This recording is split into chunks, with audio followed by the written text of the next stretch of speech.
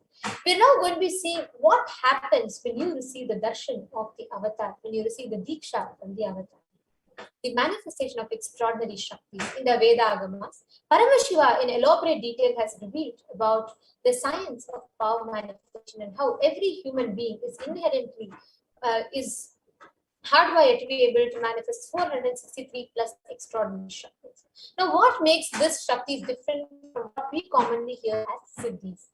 See, Shaktis expressed from the space of enlightenment, whereas Siddhis are the powers that manifest when you're in the path of enlightenment. So, initiation, deep feeling connection, high integrity with the Guru. The initiation happens, where this transfer of spiritual energy happens, and we start manifesting Shaktis. Siddhis, on the other hand, are the powers that manifest through your tapas, your penance. So, Shaktis are the source of enlightenment, whereas Siddhis are from the path of enlightenment. Shakti is manifest through ordinary human beings in an extraordinary way. And these Shaktis are permanent, whereas Siddhis are temporary and they may divert you from enlightenment. Today, whatever we're going to manifest are Shaktis. And today, what Shaktis we are manifesting are the Shaktis of Paramashiva. Paramashiva is the primordial divinity in Sanatana Dharma. Self-effulgent. Today, who is walking amongst us? The 1008th living incarnation, Supreme Pontiff of Hinduism, Jagadguru Mahasannidhananda. His divineness, Bhagavan Shri Nithyananda Paramashivam. Ever since the beginning of civilization, the Sanatana Hindu Dharma has been a cradle for enlightened beings and highly advanced sciences. It was where the science of enlightenment and powers, Shaktis, was lived and taught as a lifestyle. And for the first ever time in this millennium, in the modern world, Paramashiva himself is walking the planet Earth to give this whole science as an experiential understanding for each and every one of us in a record-breaking and never accomplished manner before. And the Supreme Pontiff of Hinduism, the 1008th incarnation of Paramashiva, was birthed by various enlightened beings, Siddhas, Yogis, Yoginis, Brahma Rishis, and Sannyasis, Sadhus, Sadhvis, and so many Mahapurushas, Siddha Purushas, enlightened beings. And each of them, we all can see the pictures of various enlightened beings and Siddhas, Siddha Purushas who meditated and did tapas to birth Swamiji on planet Earth, birth the incarnation of Paramashiva on planet Earth. Now, Swamiji is giving these extraordinary Shaktis, the same science from the disciplines of Vedanta, Mantra, Siddha Vidya, Yoga, Yogic sciences, and Siddhas, and various other disciplines. And Swamiji is transmitting the essence of all of these greater science to all of us in the form of initiation. In the form of initiation, the Diksha. So, whatever Shaktis, whatever sciences that we are learning are authenticated by 4 aspects of evidences. Now, these 4 aspects are Shastra Pramana, the reference from scriptures, the time-tested and unchangeable truths which are revealed in these scriptures, the source scriptures of Sanatana Hindu Dharma. The next is Apta Pramana, experiences and results of Aptas, authorities of Hinduism, the Vedic rishis and scientists who time-tested and verified the science. The next is Atma Pramana, the experience and results accounts from the life of the Supreme Pontiff of Hinduism himself, who time tested and verified each of these sciences and living as an example. And the next is Pratyaksha Pramana, which are the empirical evidence from modern science and observation, experimentations. And all of this is being given to all of us through the Diksha. And today we are going to be seeing one such manifestation of the Shakti of third eye. We are all now going to be witnessing the Shakti of body scanning. And we request each and every one of you that have tuned in with us, whoever wants to experience this power of body scanning, you all can leave a comment in the comment section. And this body scanning is a power where we will, by connecting with Swamiji from the space of oneness through the third eye, we will be able to diagnose any medical issues, any medically diagnosed issues that is already existing in you, any pains in the body, any diseases, any illnesses, anything that you have, we will be able to see through the third eye, diagnose it, and share it with you for you to verify. So all you need to do is you can give your consent to us that you're wanting. You can request for the body scanning in the YouTube live comment section in Kailasa's HDH Nithyananda YouTube channel, and we will be manifesting this power of body scanning with you. And once you request for the body scanning, and we'll be sharing with you, you can verify it back with us in the comment section. But just before we enter into the manifestation itself, just want to remind all the viewers that this is a manifestation of pure conscious Shakti or power, the highest intelligence. This body scanning is in no way equivalent to any medical diagnosis. It is not equivalent, nor it is an alternative to medical diagnosis. It is purely the manifestation of highest intelligence and conscious science which we are doing. So please do consult your physician before you practice or apply any of these solutions, and please feel free to consult your physicians. And this is not an alternative or an equal to any medical diagnosis. So let's enter into chanting the Shastra Pramana for this Shakti. Swadehe Jagatorvape Sukshma Sukshmatarani Cha Tatvani Yani Nilayam Dhyatvante Vyajjate Para. Cognize the thief that from the subtle to the subtlest constitutive principles of your whole body, Swadeha, of the whole universe, simultaneously consist of essential reality. They are being absorbed in their source cause Paramashiva. By the experience of such blissful awareness, one becomes complete from all thoughts, and the ultimate Parashakti manifests through them. The next is Apta Pramana, reference for the power of body scanning from the life of an enlightened being, Siddha Purusha.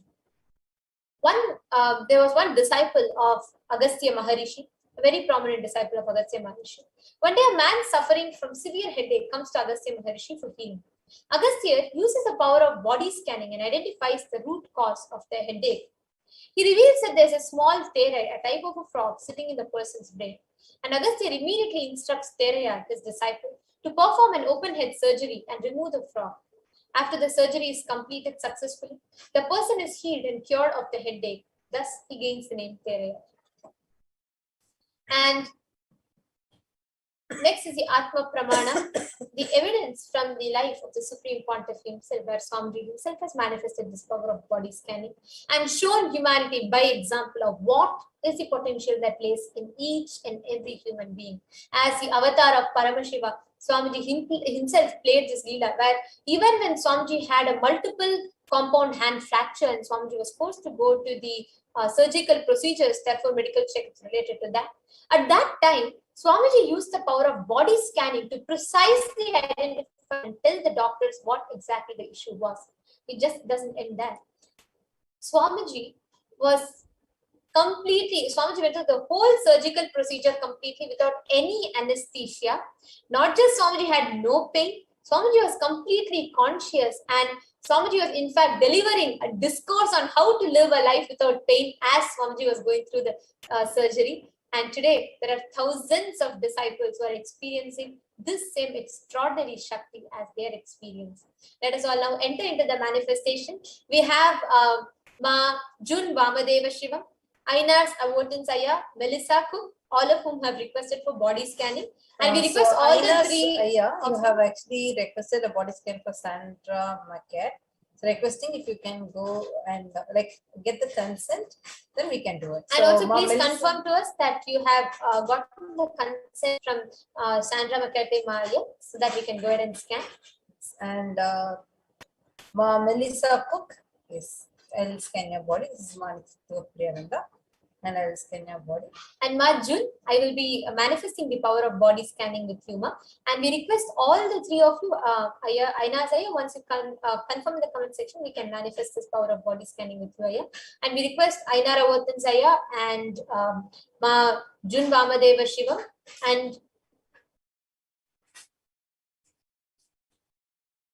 and Ma Melissa Cook, all three of you, to stay tuned in the comment section. And once, as you are scanning, you can share with us, you can acknowledge to us that you're hearing, and you can acknowledge to us if you're able to leave it.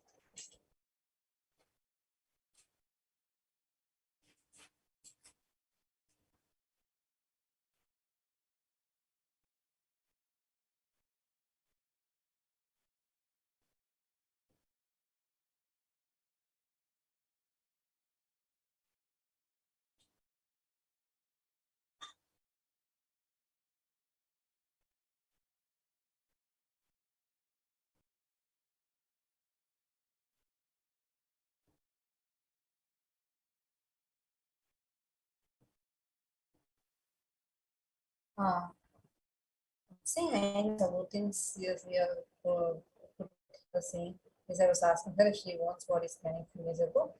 Should be asked now, right? So like the answer should be taken now. Yes, Ma Melissa Cook. So I'm just going to be sharing with you what was revealed in my third. The first thing that was revealed, there is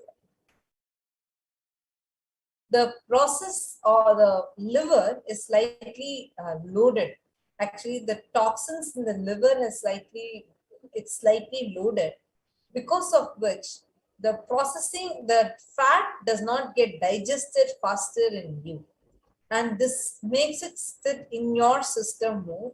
And a lot of toxic buildup is happening in your system. The liver is feeling more loaded, and the liver is not functioning to its full capacity.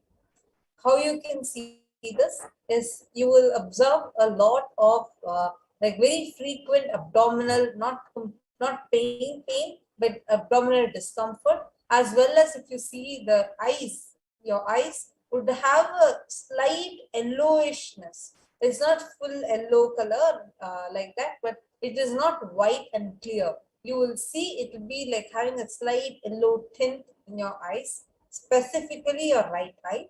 And you will also observe that both your cheeks, if you see, you will get the breakouts that you get, and especially like very small like pimples kind of thing, which will be like inside. So like it will just be like bumps on your skin. You will observe this. It will specifically happen in this region. So this is what I was able to see. This is the first thing. And because of this being happening in your system, you would see there is sudden increase in your weight. The weight always fluctuates for you. And usually you gain weight very faster and very frequently. And this is mainly, even though your diet might not be a direct contributor to it.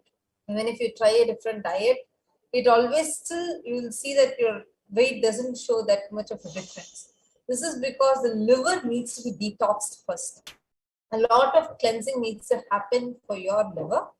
And this is the first thing that has been shown. This is not your liver. I do not see any critical condition, but I'm seeing it is getting more loaded and the toxic buildup is happening. If it is not attended to now, it might lead to critical situations. This is the first thing I was able to see. Second thing that I saw was that actually it is linked with this. Because of the fat buildup that's happening, there's water retention also happening, specifically in your lower part of your lower abdomen, your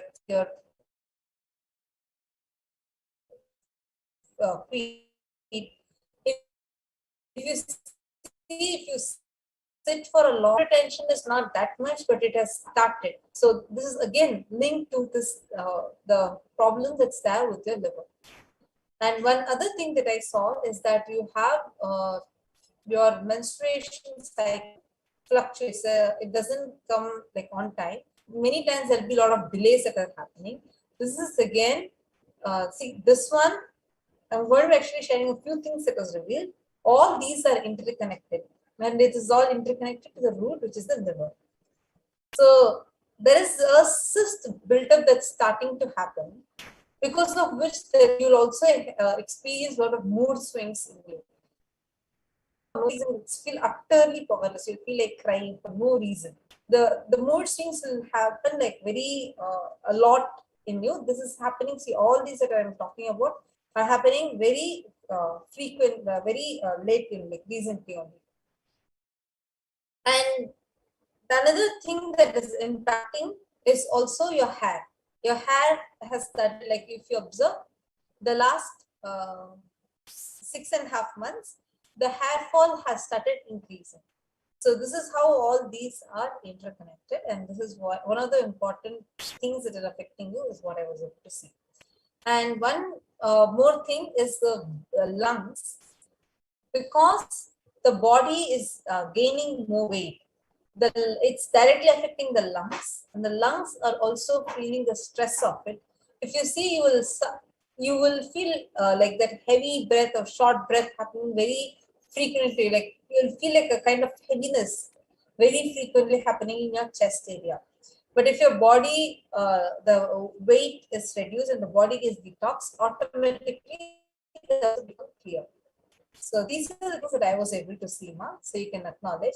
Apart from this, I did see there is a small pain in your lower back towards your right corner, your right here, and there is nothing that to be worried upon about it, because it's just that the muscle is slightly tight over there, and it is stressed. It's caused because of stress.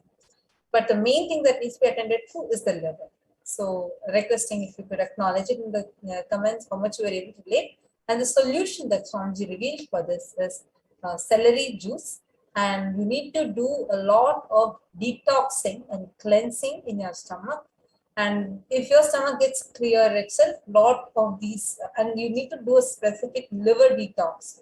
And you need to do a lot of juicing, and through that do the liver detox. So this is what is revealed to me.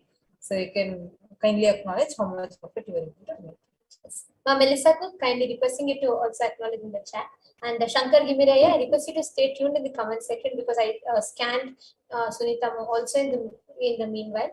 So I would like to share with you. I would like to share with Ma June Vamadevashram, and then I'll share with you. So Ma June, I wanted to let you know, the first thing that I saw is in the last 2.5 weeks, your body has been going through severe, actually, if you see your face, it has started, your face, the whole cheeks, everything has reduced like anything. You have lost a lot of weight and you're turning pale. You're becoming actually like thin. You're losing weight extremely. That is one thing. And the second thing that I saw was in your gut. In your gut, there's a bacteria formation that is happening. And I clearly saw bacteria which is disturbing the whole gut, which is not letting the food to be completely sent out, because of which the digestion is getting affected. Ma, if you notice, the lower part of your stomach will have a slight swelling, which is not on top, not in your the upper part of the stomach. Towards the lower part of the stomach, there is a slight swelling, and this is because two things. There is one, water collection that is happening, and that is creating like a swelling in your lower stomach region. And if you see in your this is also having the gut bacteria. If you see your whole cleansing of the body and the foods being cleansed from your stomach, that does not happen properly. And one more thing, if you notice, you are developing dark circles, and this is directly not related to sleep. This is related to hemoglobin level in your body. All of these are interconnected, ma. And mainly if you see, along with your dark circles, very often you will develop this fatigueness, which will make you feel very frustrated. You feel like you're not able to handle things around you, and you feel very even small things take a huge toll on your health directly. And especially I saw this is related to some relationships which are close around you, and some one particular person in your professional career. Both of this is costing taking a toll on your physical body. And very frequently you go through this where you feel like you're not able to handle the amount of things that are happening around you. All of this is that the delusion or the things that are happening outside is getting twice more exaggerated in your inner space because of this bacteria in your gut. This bacteria in your gut needs to be cleansed, ma. And the moment if this happens, this swelling in your lower part of the stomach will reduce. You will, that unnecessary severe weight loss will drop. There'll be healthy weight loss and there'll be healthy weight gain. There'll be proper balanced weight. And also this dark circles is because of the lack of oxygen and hemoglobin in your body, which is also again directly related to the gut developing the bacteria which are developing in your gut. And one more thing, if you see, ma, there will be hair loss that you are experiencing in the recent past. You can, if you check, you'll be having the hair loss which is happening. And along with this, if you see, even your especially the right side of the stomach, there'll be a certain kind of heaviness and burning sensation that happens. And you have also, one more thing that I saw is you're also allergic to particular kind of food, and your body reacts to milk, and your body also reacts to few types of nuts. And all of this, Jun, whatever so far was told, all of this is directly related to just this bacteria in your gut. If that is attended to, ma, you will see a huge shift in your health, and even huge shift in situations around you. This whole happenings around you, any incompletions, you will see, you will feel so empowered from within the moment this leaves you. Actually, your body's health can very easily be restored just with this. Yes, so Melissa Cook has responded to the previous scan saying, yes, ma, I can totally relate to all of what you revealed. Thank you so much, Nithyananda. Thank you so much, Ma Melissa Cook, for acknowledging. So this is what Swamiji has revealed to you through the third eye. So now you can also requesting you if you can also acknowledge everything you were able to relate to. Do follow what was revealed to you in the third eye as a solution also. And Jun Vamadevashivam has also responded to what Nithyananda was scanning. Yes, I have been dropping my toxic family, but they are very insistent at coming at me. Just wanted to let you know, just attend to these issues in your team. You can also acknowledge if you were able to relate to all the points. If you change this inside in your body, if you attend to it, you will definitely, the science that Swamiji teaches is when you attend inside, you will be able to see it outside. And also the solution that Swamiji showed to me in the third eye is that just by drinking every day neem juice and every day morning having ginger, so boiling ginger with water and squeezing little bit of lemon and little honey, organic honey, non-violent honey, just add this and consume that one, and every day 3 times have neem juice.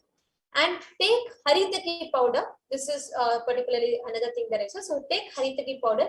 Just these 3 if you do, along with taking a gooseberry, so which should be dry gooseberry, and soak it in honey and eat at least 3 a day. If you do this consistently, you'll see a huge shift.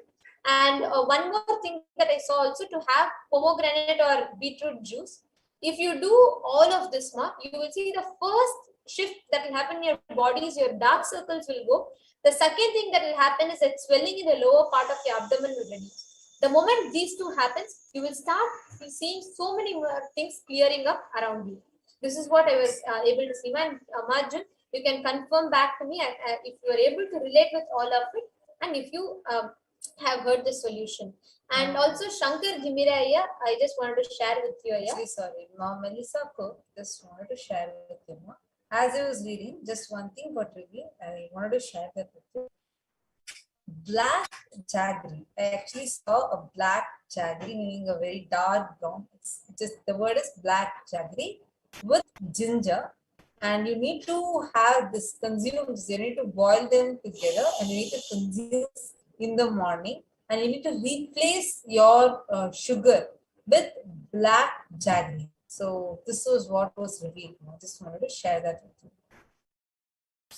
And Ma Melissa, can request you to also acknowledge if you heard this part. And all right, Majun, thank you for confirming.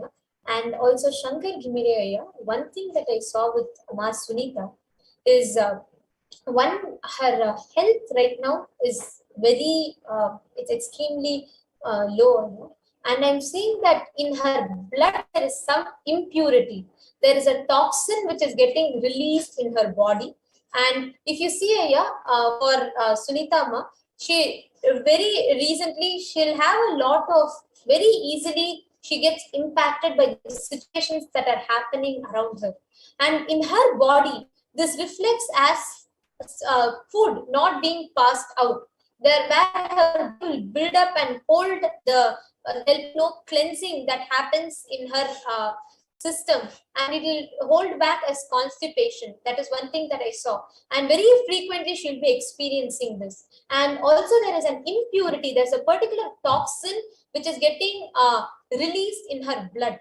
And if actually there can be some medical test done for this, you will be able to see it here. There is some toxin which is getting released into the blood. If you see for Ma Sunita, very frequently she will get red color breakouts, not just on her face, even on her body.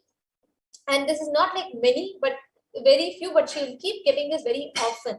This is a direct reflection of that impurities being mixed in the blood. And one thing that I saw is there's a particular intake of some unhealthy substance. It can be even an antibiotic, or it can be even a non-organic food, but which she has been taking for quite some time, which is beginning to build up. This is actually affecting her liver. This is not a severe damage that her liver has. There is no severe damage, but this medicine or this consumption of some non-organic product has been continuously impacting her liver, and because of which that function of the liver is not happening properly. Liver is starting to secrete one kind of a liquid. So this is causing a severe hormonal imbalance in her whole system. And this is the main thing that I saw. And even if you see in her personal life here, there will be lots of ups and downs that she will very frequently go through. It is directly related to this, and she has to immediately stop the intake of that, and she has to do a detoxification process. She has to drink lot of neem juice, and she has to make sure she's taking neem juice, and also she has to follow all the detox procedures that Swamiji has told.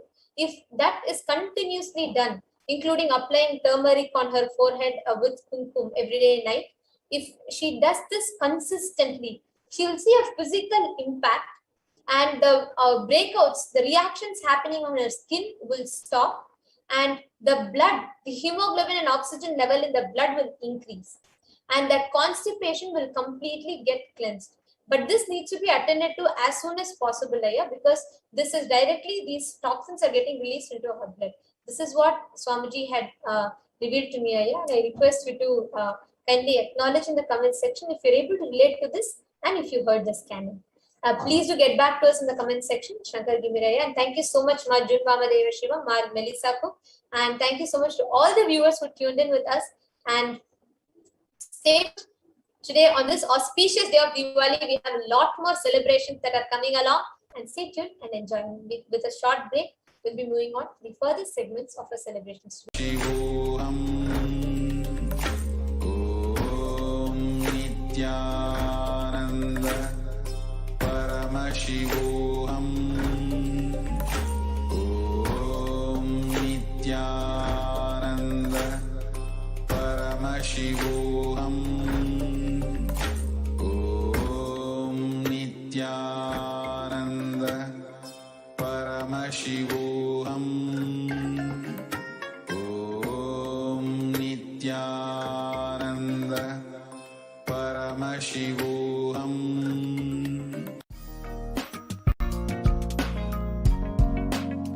We get you health. We get you ability to build beautiful relationships in your life. We get you direct spiritual support, and we make sure you become wealthy.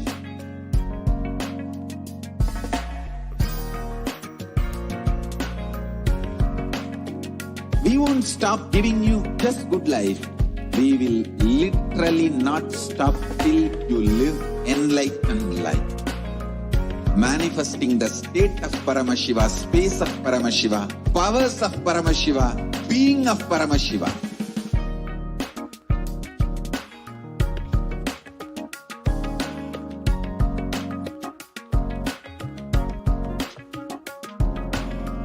Whole world should become Kailasians. I want the whole world to know Hindus have something great to contribute to the world.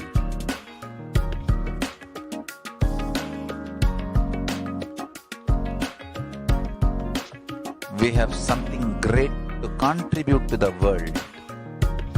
Let us do that.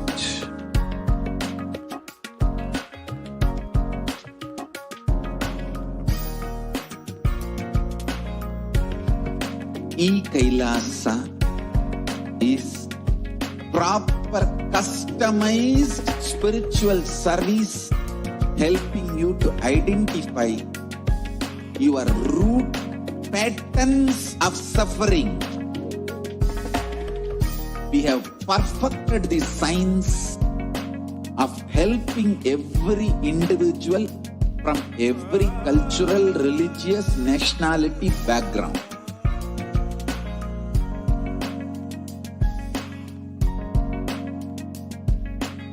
You will have lowest reactionary assumptions, highest awakened response, alive response for life continuously.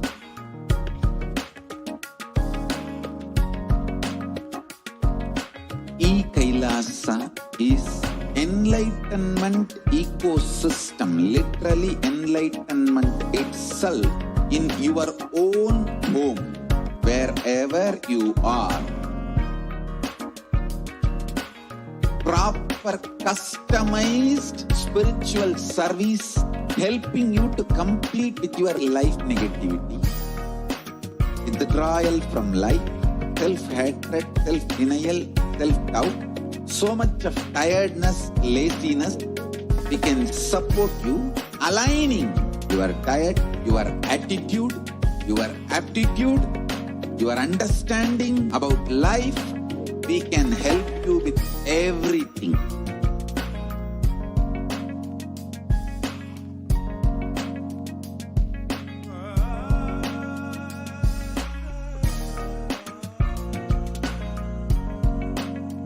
If you are interested in enlightenment, we will immediately bring this to you. If you are not interested, we will explain the whole science, inspire you and make you interested in enlightenment time. We need to cater this enlightenment science to the whole world wherever they are, because enlightenment is the birthright of all human beings. Kailasa is responsible to provide that to all human beings.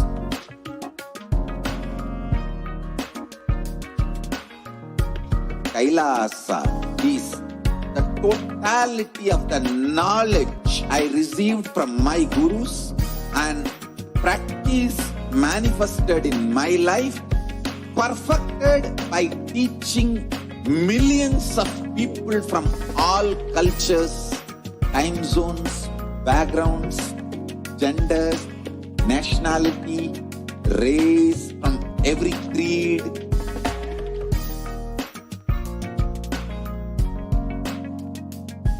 So this absolutely perfected knowledge available to you, served to you in your home without even you moving out of your couch, free of cost.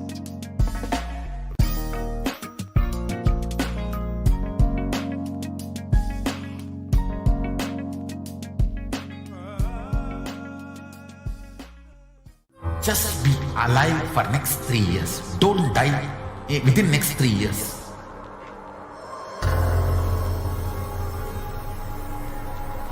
Just don't die within next 3 years. Be alive. Somehow be alive. I'm working sincerely. I will reach you somehow. Somehow I will reach you.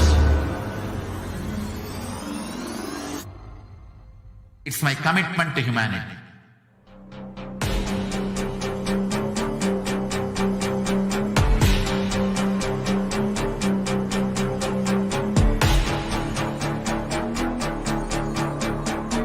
Just don't die within next 3 years. I will reach you wherever you are, whichever corner of the world you may be. I will reach you with enlightenment. You manifesting the space, state, powers, being Paramashivoham.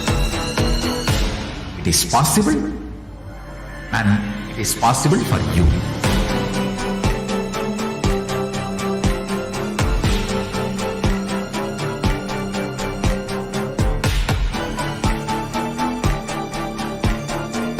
Paramashivoham will reach you with enlightenment science. I know he is going to do the job.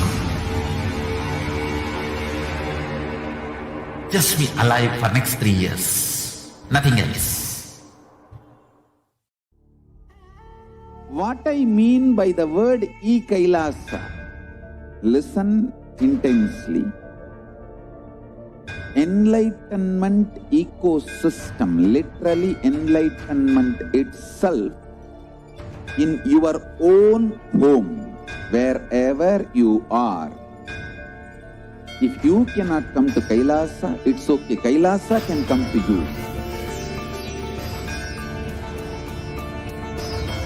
Kailasa coming to you is Kailasa.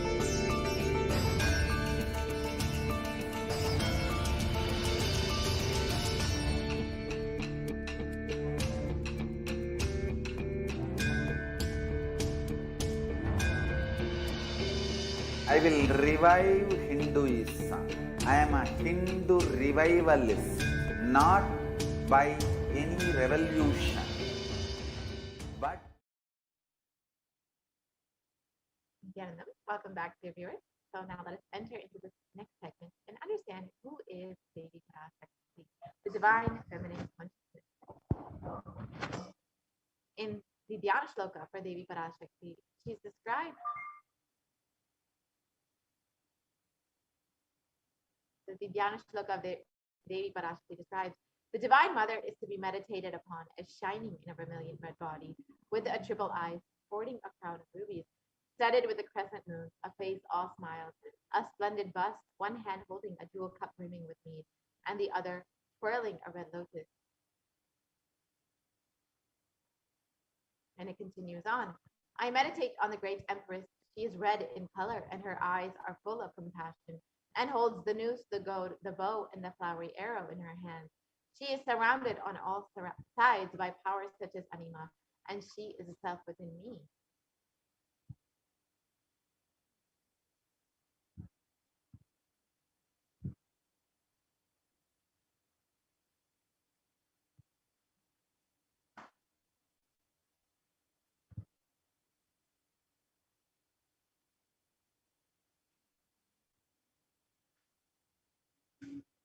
Devi is the ultimate pure feminine consciousness.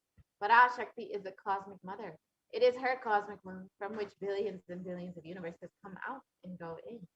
Source where the Big Bang and black holes go on. Parashakti is the source. Source Shakti, source energy, source power, from which all of us came, in which all of us are even now, in which all of us are going to merge.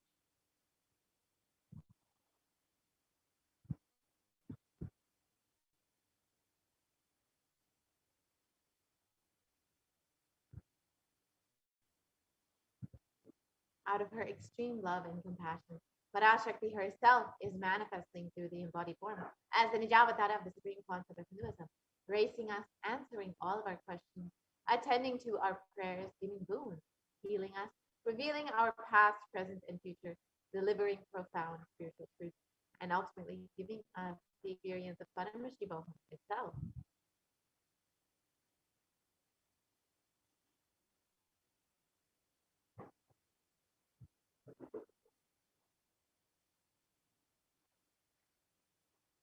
And in the words of Devi Parashakti herself, raising in Omkara, expressing as the Vedas and Agamas, blossomed as Jimkara, filled as Parashodasi, living in the 40 triangles, the Kailasa Swamini, who is the Kailasa Sripura Chintamani, Parashodasi, sitting as part of Paramashiva, Parameshwari, who rules the world, Paramashakti, Manonmani, Meenakshi as Nithyananda. I took Nijavatara here to give good boon to everyone, to bestow all goodness, Hiranya Garbhasvarupini, Brahmanda Yoni, Shami, Chandramauli, Rapala, Aparna, Uma, Parvati, Savitri, Navayavana, Samraj Lakshmi, Parameshwari, Parashodasi, Meenakshi. Taking the form of Nithyananda, I came here as Nijavatara with great compassion and blessing. Listen, people, to do good to all of you. I took the form of Nithyananda and came down as Nijavatara. Raising in Omkara, blossoming as Shiva, Shiva manifesting as the source of existence, the powers of existence, the expression of existence, from the oneness of Om, blossoming as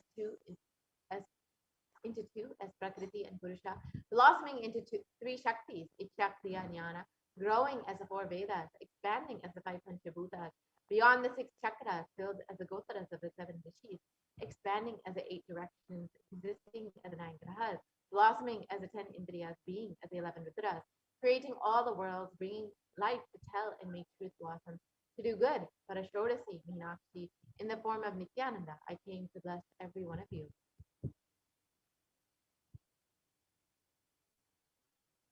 So how can we receive Devi Parashakti? In the words of the Supreme Concept of Hinduism himself, literally, you are seeing Paramashiva and Parashakti at that moment. She is there in your screen, so always receive her very traditionally.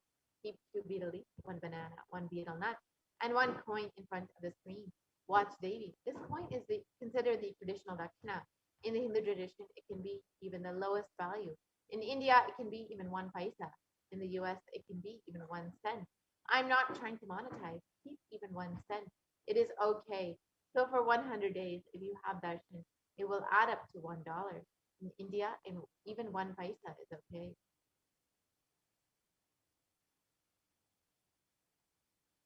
Offer that to Devi. After the darshan is over, do namaskar and eat the banana, the betel leaf, and betel nut. Take it as prasadam immediately. Collect the coins and send them to the LA temple. This betel leaf, betel nut may look too small, but in a few days you will see how much it adds to your sentiment that really she is there. You will not take the Devi darshan for granted.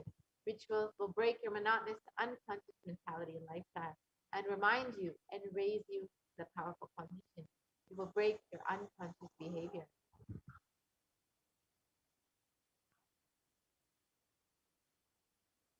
So how can we set up our tambalu? You can see here with 2 betel leaf, 1 banana, 1 betel nut, and 1 coin. You can put that on a plate and offer that to Devi.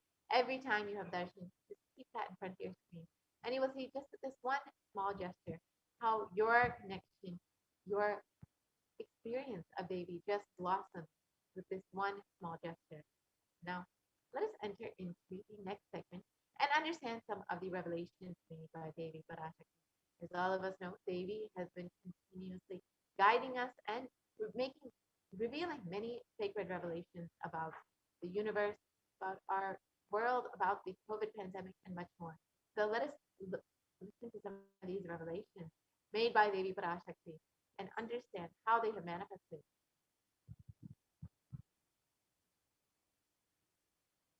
So in the Guru Padaka Stotram, composed by Adi Shankaracharya, the very first verse describes how the Guru Padakas, the sacred feet of the Guru, are the boat that helps us cross the Ananta Samsara Samudra, the seemingly endless ocean of samsara or suffering.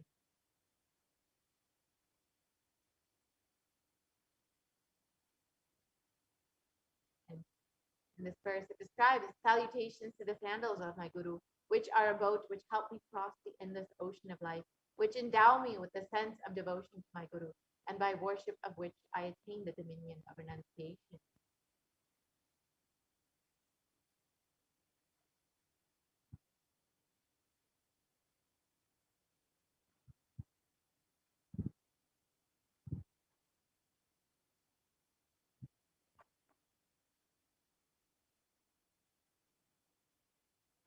Many of us have been feeling stuck in the same storming and raging ocean, being unable to navigate ourselves and lost in the overwhelming vastness of the suffering that surrounds us during the Salaya, the Great Deluge. Our loved ones are dying due to the pandemic. Our homes are being destroyed due to natural disasters. Social institutions are crumbling, and the whole of humanity is in a desperate and dire need of hope.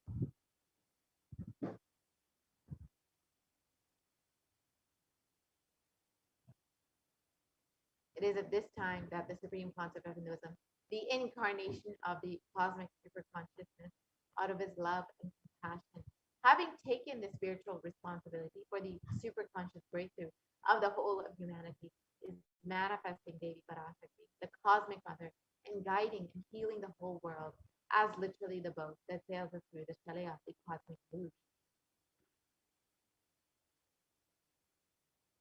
And Devi Parashakti is herself manifesting through the Nijavatara and answering each of our prayers, granting boons, healing us, manifesting miracles, removing all of our pain and suffering. And Devi has not just attended to us individually, but also as a humanity at large.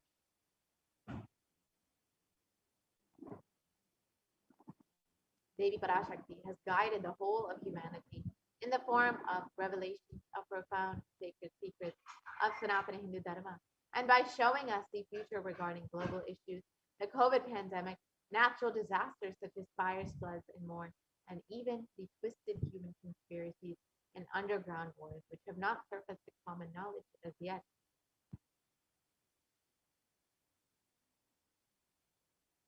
In this segment, we will be elaborating on the statistical, scientific, and scriptural references of each sacred revelation, which is manifested precisely as the same guidance emerged from Devi, for us to imbibe deeply and to start following as Devi Parashakti continues to protect us until this storm ends and we are safely harbored at the shores of our country.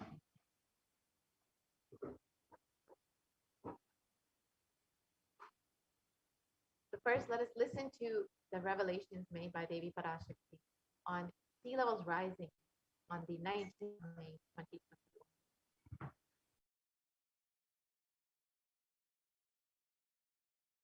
Om Andreas கல். மூன்றாம் உலகப் போரிலிருந்து தப்பிக்க எந்நாடு பாதுகாப்பென்று கேட்கின்றாய், கேட்டுக்கொள் சொல்வதை எல்லாம். மத்திய கிழக்கிலே போர், இந்தியாவில் corona கொடுந்தொற்று மற்றும் கடல் உயர் எழும்பல் எனும் மூன்றில் இருந்தும் காவல் கைலாசம் ஒன்றே. வாழ்விற்கு அதுவே நன்றே. முடிந்தால் வந்து சேர்ந்திடு. ஓம் ஓம் ஓம்.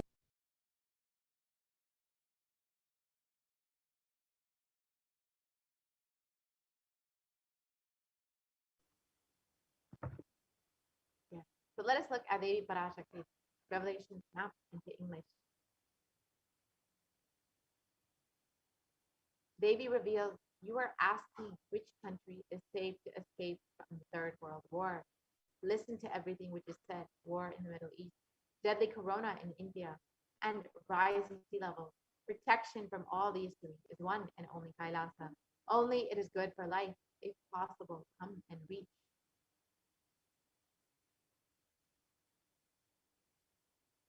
So on the 19th of May, 2021, while answering the prayer of one of the devotees, Devi Parashakti, manifesting through the Supreme Concept of Hinduism, warned about the sea levels rising and the cascading effects of climate change crisis on humanity. Exactly as Devi revealed, the very next day, on the 20th of May, 2021, the biggest iceberg broke, which was 70 times the size of Manhattan, posing a huge threat to humanity, causing the sea levels to rise drastically. Let us now see the scientific articles about sea levels rising as per Devi's revelation.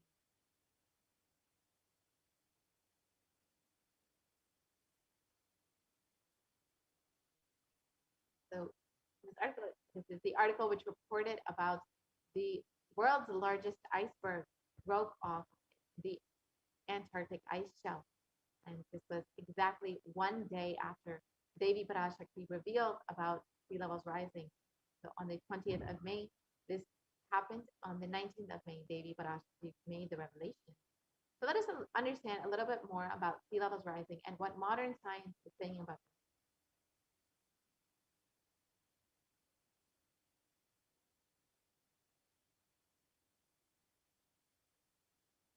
So according to modern science, even under the best case scenario,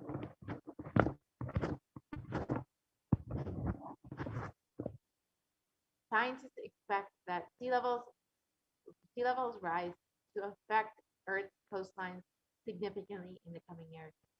So as we can see in this graph, that if CO2 emissions are curbed complete zero by 2100, we will still see sea levels rising up to 1 meter or more in the coming centuries.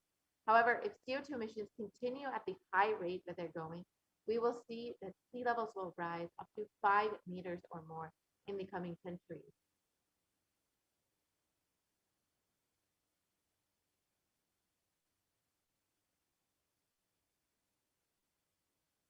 And sea levels since the 1880s in some ocean basins have risen as much as 6 to 8 inches or 15 to 20 centimeters since the start of the satellite record in 1993.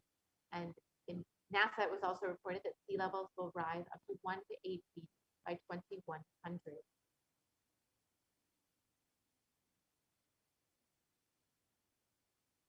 And in the United States, almost 40% of the population lives in relatively high population density coastal areas. Globally, 8 of the world's 10 largest cities are near a coast, according to the UN Atlas of the Ocean. So despite people may feeling that sea levels rising may not be affecting them directly or their families, their communities, but in the coming centuries, we'll see how 40% of the United States and many cities across the globe will be directly experiencing the effects of sea levels rising. And it is not just communities that are living on coastlines. In the next slide, you'll see how even communities that are living more inland are being affected by sea levels rising. In the last 50 years, the nuisance flooding has risen up to 300 to 900% and has become much more frequent. And this is due to higher background water levels. Higher background water levels means that deadly and destructive storm surges, such as those associated with Hurricane Katrina, Superstorm Sandy, and Hurricane Michael, pushed further inland than they once did. Higher sea levels also means more frequent high tide flooding, sometimes called nuisance flooding. So we're seeing how communities that are living more inland, that are not necessarily directly by the coast, are being affected by sea levels rising, by this nuisance flooding, and by destructive storm surges, which are causing higher background water.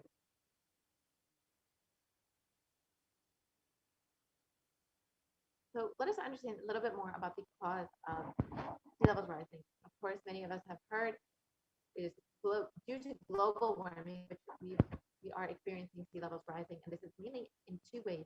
First is that glaciers and ice sheets worldwide are melting and adding water to the ocean. A second is that the volume of the ocean is expanding as the water warms. And a third, but much smaller contributor to sea levels rising is a decline in the amount of liquid water on land in aquifers, lakes, and reservoirs, rivers, and soil moisture, which has shifted from the land to the ocean. And this shift of the liquid water from the land to the ocean is largely due to groundwater pumping. So again, due to human activity. And here you can see an example of how global warming has affected the glaciers and has caused so much of melting of ice sheets. You can see the Pedersen Glacier in 1917, which is fully formed, and in 2005, the glacier has almost completely melted. It almost looks as if it's grassland. This is in less than 100 years that we are seeing the effects of global warming. And this is literally in one lifetime of a person that we've seen such a drastic change. You can see how much the oceans are being affected by this.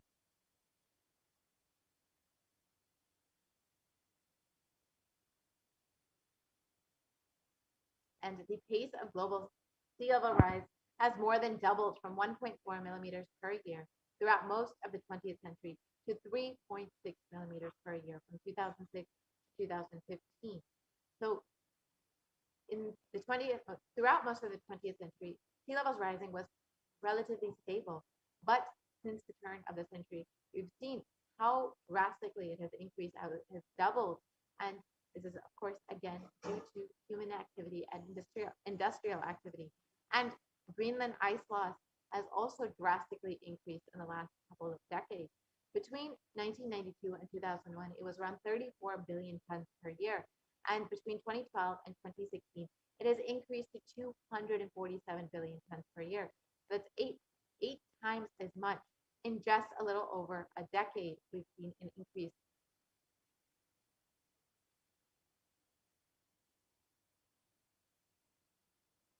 And on August 2021, the UN published a code red, a warning of worsening global warming and rising sea levels. This was months after Devi Parashakti had revealed and had warned about sea levels rising. Let us see what scientists have warned about.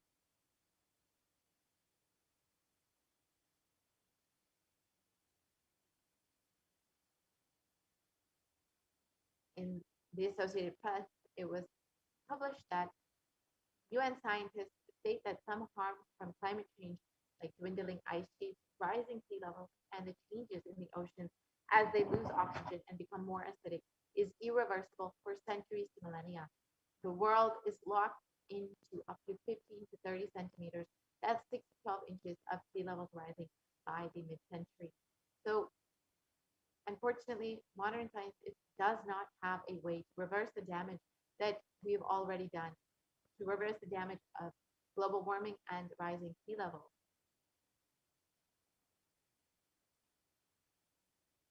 And even if we are able to significantly curb emissions in the coming decades, more than a third of the world's remaining glaciers will melt before the year 2100. When it comes to sea ice, 95% of the oldest and thickest ice in the Arctic is already gone. And as we saw in the earlier graph, it is predicted that even if the emissions are curbed to completely zero, we will still be experiencing these effects. We'll still be seeing the effects of sea levels rising and the climate change crisis. And unfortunately, we've already been experiencing this during this time, during this pralaya. And how many people around the world have been affected, we've seen over the past 2 years. Most recently, we've heard about the German floods, which have affected the entire country, have devastated so many communities. In one report, it states that more than 150 people are still missing in these German floods and are unlikely to be found. And we've seen floods across the globe, in China, in India. We've seen so many natural disasters across the globe, in the US most recently, in Maharashtra. And many, many communities are being affected by this climate change crisis.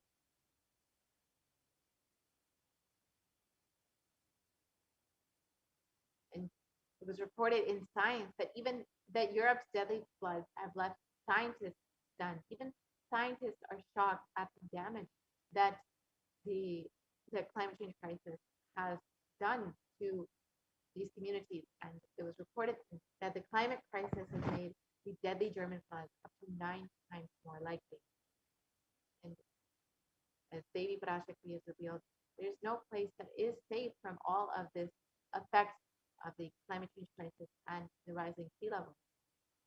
And unfortunately, modern science does not have a way to reverse the damage that has been done. It is only Hinduism which provides a solution, which provides a way to heal Mother Earth, to reverse some of the damage that we've done to her. It is through nonviolence and connecting to Mother Nature, through oneness, connecting to Bhumata, through oneness, that we can actually heal Mother Earth and reverse the damage that we've done. So now let us watch a short clip on how Bhumata actually relates to you when you relate to her, like how Bhumata actually responds to you when you relate to her with through oneness, through non-violence, as revealed by the Supreme Conscious Community.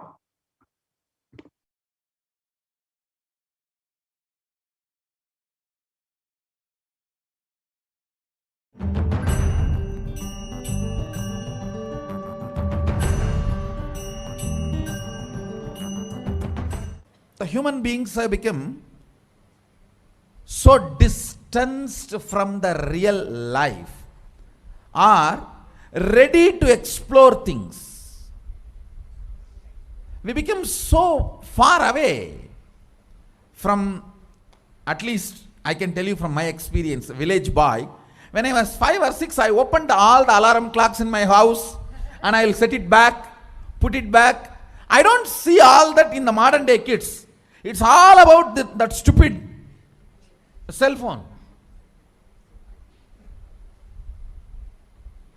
Involvement with the reality has drastically reduced.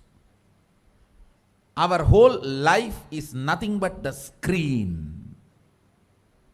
Whether your love, your relationships, even your sex, everything is limited to that screen. Am I right? Almost. No, almost. Everything has been reduced to that screen. Involvement with the reality has drastically come down. It is so unfortunate, especially the food, the plastic food dumped into your system. See, all the things which you eat, none of them have life. They are all not grown from life. My guru used to tell, please walk without chappal or covering your feet. Whatever grows in that land, eat, because Mother Earth records when you walk without shoes what all the ingredients are missing in your body.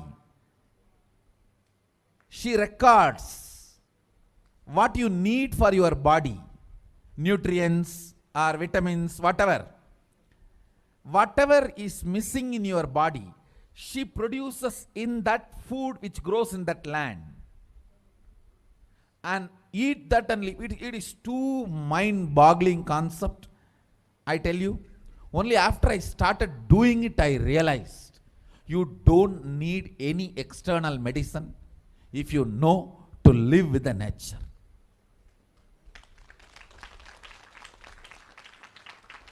Mother Earth, Bhumata, walk on the earth without shoes. In that land, what grows will supply exactly what you need for your body.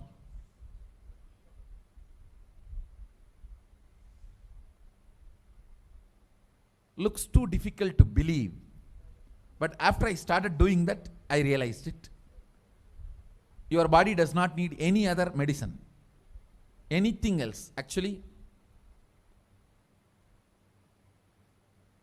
maybe 2 years before, due to these continuous classes, day and night, and in the night time, the web-based programs for the outside India, all these, my whole eating habits have gone chaos, and no question of rest. It became like a too much on the system.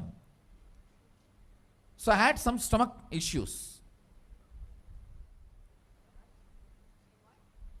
I remembered my guru telling this, walk on the earth and what grows eat. So I started walking without chappal for a few days. Suddenly I saw in my courtyard a new plant coming up. No seed, nothing, just coming up. I was wondering what is going on. How come suddenly, between the rocks, actually, between the rocks, new plant coming up. And one of the devotee Ayurvedic doctor, he said, Swamiji, if you can get this plant and add it in your food, your stomach will be completely healed. I said, where to get? When he walked into the courtyard, he said, this is the plant. This is the plant. And throughout the campus we searched, we did not find another one. Nobody knows from where the seed has come, from where the plant has come. Understand, it is not that just for me miraculously nature is doing. It is the nature's life. I was ready to play with it, so she showed the miracles to me. Anybody willing to play with her, she shows her miracles to you. Nature is miraculous. If we are ready to play, she shows it. She demonstrates her love, her care. If we go back to the food with life, our life also will start more interacting, more alive, more vibrant, more overflowing.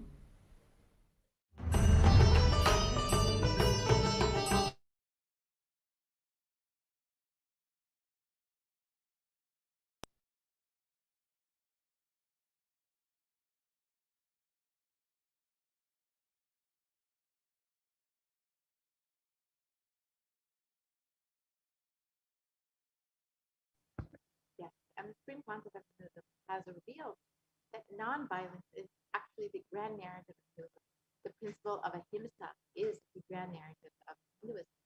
So let us learn a little bit more about it.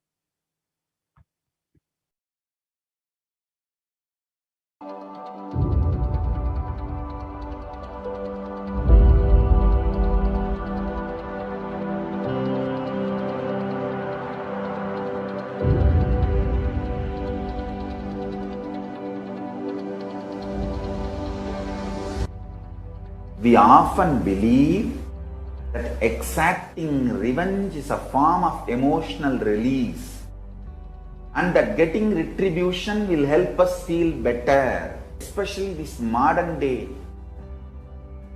cinema, entertainment industry, cult brainwashes you. The act of revenge as a way of gaining closure after a wrong is done. No! I tell you the truth, revenge as the opposite effect. Revenge is like a korangu sorinjikra mari, ari padangadu. Tamil, they say that monkey feeling itching and scratching itself is never going to settle down. Till that monkey dies, it will not settle down because it will create a wound and it will not keep quiet with that wound. That same wound it will scratch more and more.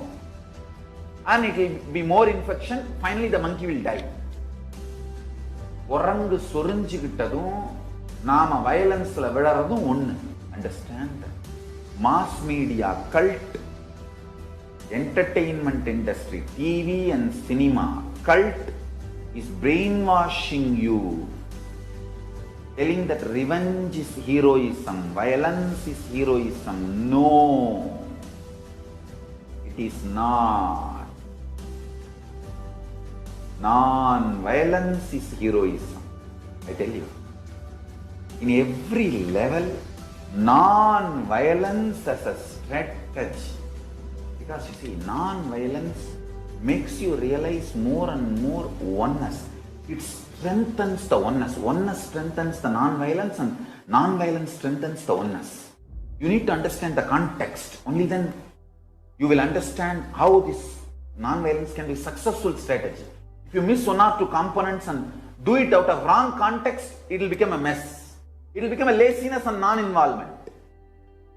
Laziness and non-involvement is not non-violence.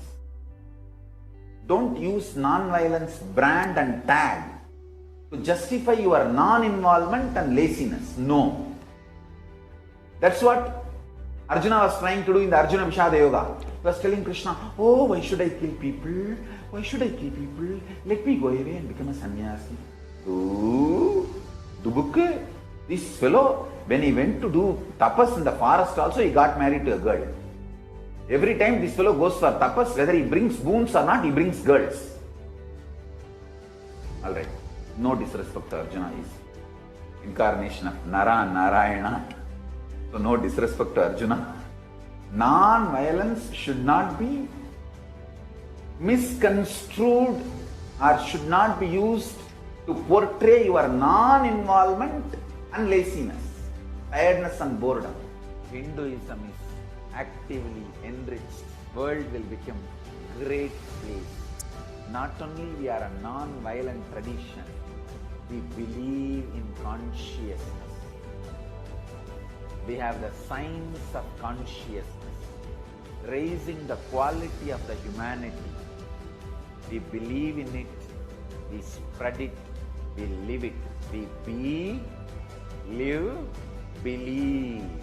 Let us all understand non-violence need to be actively lived, be lived, believed and actively enriched. Actively enriched. All I wanted all of you to know what Hindus miss, Sri Kailasa should do. Do Tyaga, to tell the world actively, enrich the world actively about Hinduism. Ahimsa paramo dharmaha. Ahimsa is the highest value as per Hinduism. Ahimsa paramo dharmaha. That is the grand narrative of Hinduism. Non-violence is the grand narrative of Hinduism. We need to tell that grand narrative to the whole world. Actively. Actively we need to tell that grand narrative to the whole world. Ahimsa paramo dharmaha. Tyaga, non-violence, unclutching, all these are not inactive, tamasic, inertia, lazy, tired, bored, withdrawn lifestyle. Non-violence means not only you will be non-violent, ahimsa, established in ahimsa, you will actively practice ahimsa and enrich everyone to live ahimsa. You will create an ecosystem where ahimsa can be practiced with integrity. Understand? All the infrastructures needed to keep the non-violence ahimsa alive. Media. Media is the non-violent way of reaching out to people and telling the real truths and facts. Like media, education mechanisms, everything should be actively filled with the truths, ideas about non-violence, yaga, spiritual strength, powerful cognitions, all these great truths. Listen. Again and again and again, many are trying to harass me through the social media and all other way, saying that, oh, you are teaching constantly non-violence, ahimsa, peace. Don't you see you are making Hindus weaker and weaker? Understand? If Hindus listen to what I am saying sincerely, they will understand I am trying to make them really stronger. Understand? Strength is intelligent way of existing.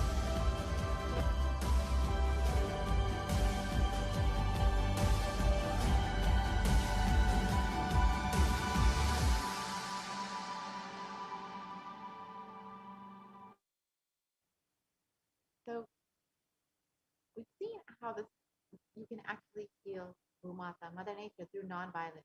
If you would like to learn more about the principles of Hinduism and the teachings of the Supreme Concept of Hinduism, you can visit kailasa.org and learn more about Swamiji's teachings and what all the Supreme Concept of Hinduism has contributed over the last 27 years in the field of environment and climate change. So now we will be concluding this portion of the program and we'll be entering into the next segment, the offering segment. So stay tuned as we are preparing ourselves for the Diwali celebration, starting off with the Maheshwara Puja in the morning, and we'll be having a very special Maheshwara Puja on Diwali day. And now we'll be entering into the offering segment.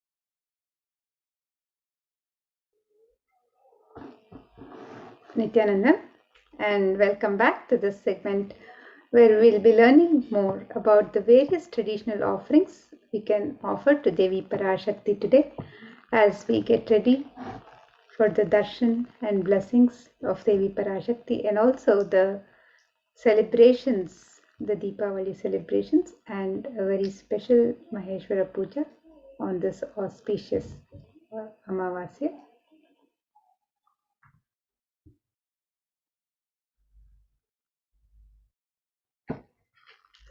So in the Hindu tradition, in the Vedic tradition, offering of gifts to the divine is a offering of pure love, devotion and oneness.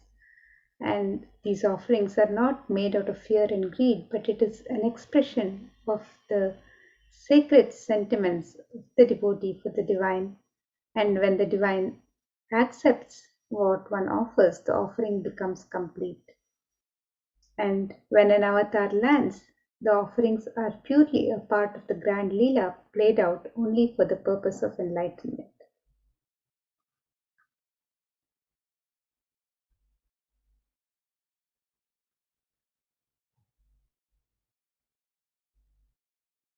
So now, as we get ready to receive the darshan and blessings of Devi Parashakti, let us look at this Dhyana Shloka, a verse which describes the grace and beauty of Devi Parashakti.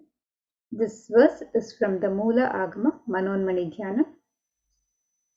Indunibhavedakaravah ninayanam syat pankajavaraabhayajapaksharasarayuktam angahimabhushanavicitravasanam syat tungamakutojjwalamanonmaniswarupam.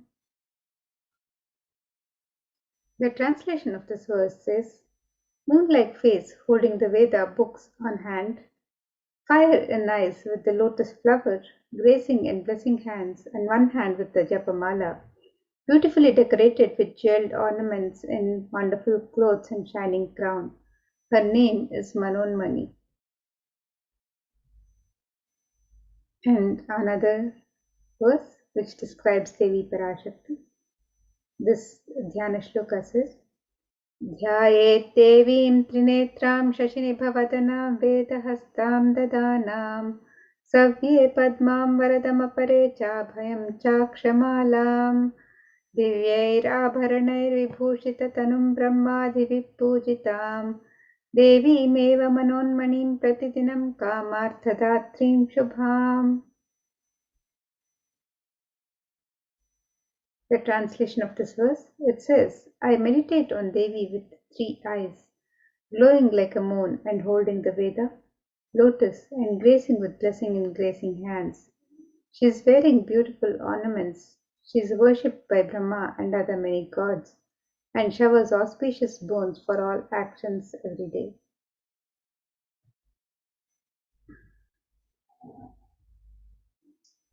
And in the Hindu tradition, various offerings to the divine in the temple rituals, the traditional offerings for the divine and in the worship of the divine. These offerings are made in the sacred element of gold. And let us look at this verse from the Atharva Veda, which describes the significance of the divine element of gold. It says, Tredajutam janmanedam hiranyam agnirekam priyatamam babhuva somasyaikyam insitasya parapatata apamekam veda samreta ahutatte hiranyam tredasvai vishe. The translation for this verse, it says, triply born by birth is this gold. From the atoms of Agni is one. It becomes dearest to Agni. One fell away from the Soma when it was hurt. One they call the seed of virtuous and powerful Apa, the watery molecules. Let that triple gold be for your long life. Gold is a divine element in the Hindu tradition. It purifies anything it touches. It is an element of great spiritual significance and spiritual power of healing and enlightenment.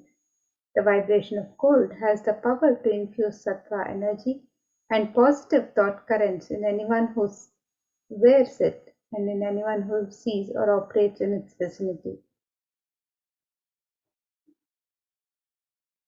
The gold is present in all the Hindu scriptures, the Agamas, the Vedas, the Shrutis, Smritis, Itihasas, Puranas. In all the Hindu scriptures, it is abundantly displayed that gold is the most auspicious and purest metal which purifies our being. In the Hindu civilization, everything was built in gold, exchanged in gold. Ritual feasts were offered in gold bricks. When one was to be saved from life-threatening illnesses, gold was offered as a ritual fee. Gold was in abundance and used for weighing equivalent amounts of commodities, including cows. The kingdoms were built with huge doors of gold. The streets would have huge columns and huge archways made of gold. The horses and cows were dressed in gold. Hindu civilization thrived on the banks of rivers of gold. The Indus River was called Hiranmaya, the river of gold in Rigveda. The river Saraswati was called Hiranyavartini in Atharva Veda.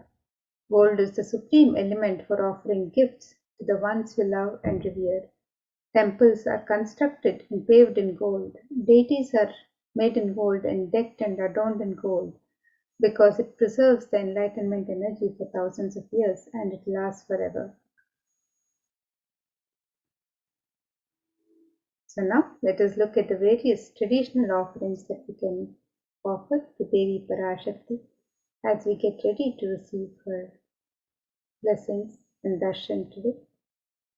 The first offering is the offering of the e-hundi, which is similar to the hundi offerings in the Hindu temples, where you can offer any amount of your choice, any token of gratitude that you want to offer to the divine. And you can make the e-hundi offerings in multiple currencies and in any amount as you would wish to offer.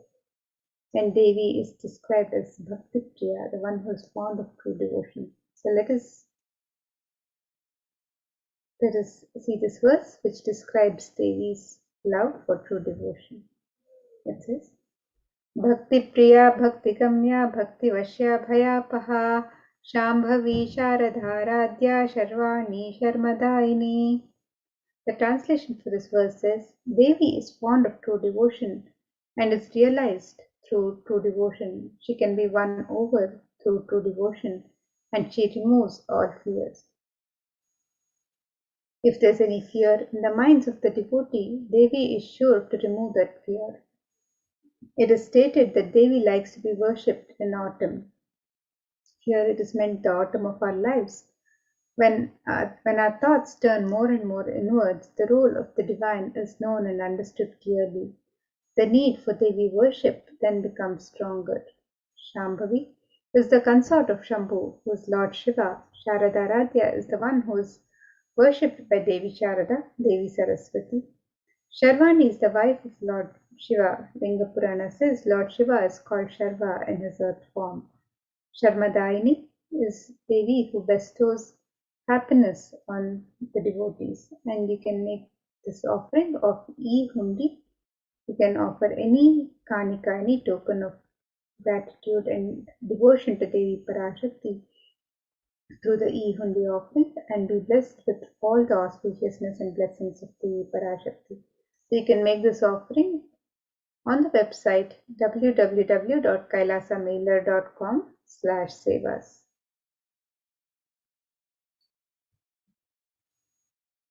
And the next offering to Devi Parashakti is the offering of the Sankalpa chanting, which is the offering of the conscious resolution.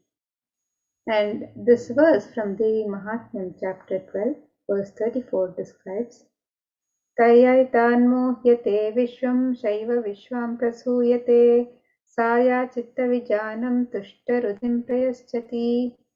The translation says, the goddess enchants this universe, and she herself gives birth to this universe. That goddess, being prayed without interest in anything, gives that knowledge that leads to salvation and gives wealth in the materialistic sense. And offering of the Sankalpa chanting, the conscious resolution blesses the devotee offering with all the fruition of the desires and wishes that one is yearning for. So you can make the offering of the Sankalpa chanting on the website www.kailasamailer.com/sevas.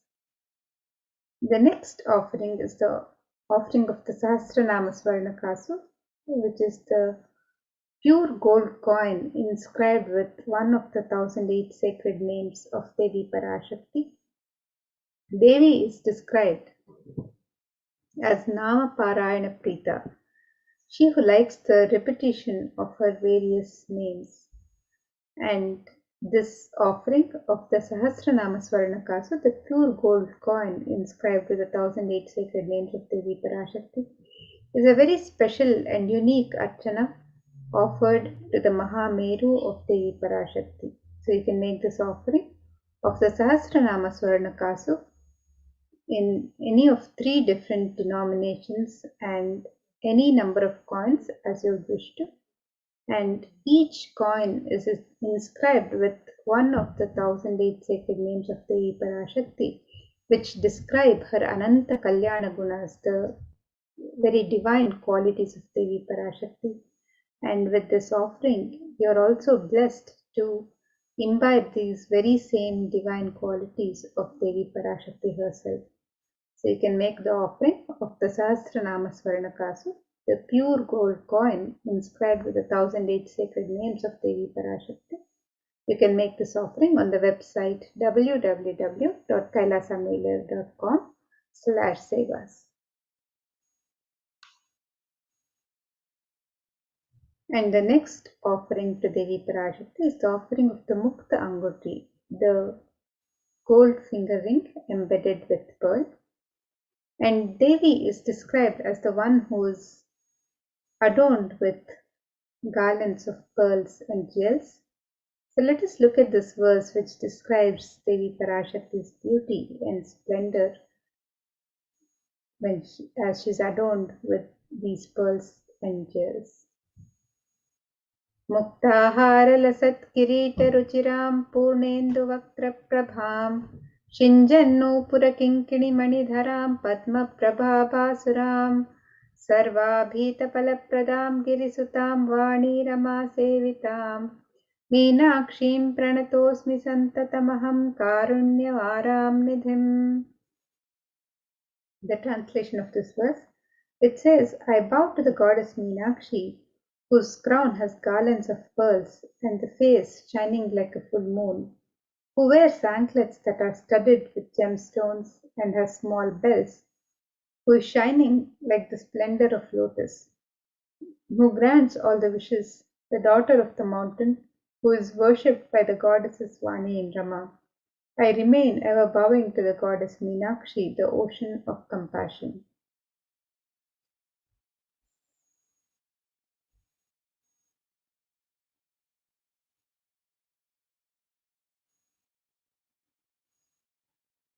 You can make this offering of the pearl finger ring, the Mukta Anguti, the gold finger ring embedded with pearl, to Devi Parashakti, and receive the blessings to be showered with her pure love and compassion in all of your business endeavors. And you can make this offering on the website www.kailasamailer.com/sevas.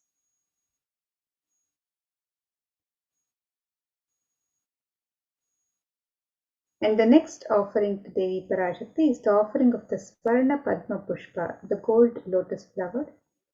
The lotus is a divine flower in the Hindu tradition and is described, and the significance of the lotus in the worship of the divine is described in various scriptures.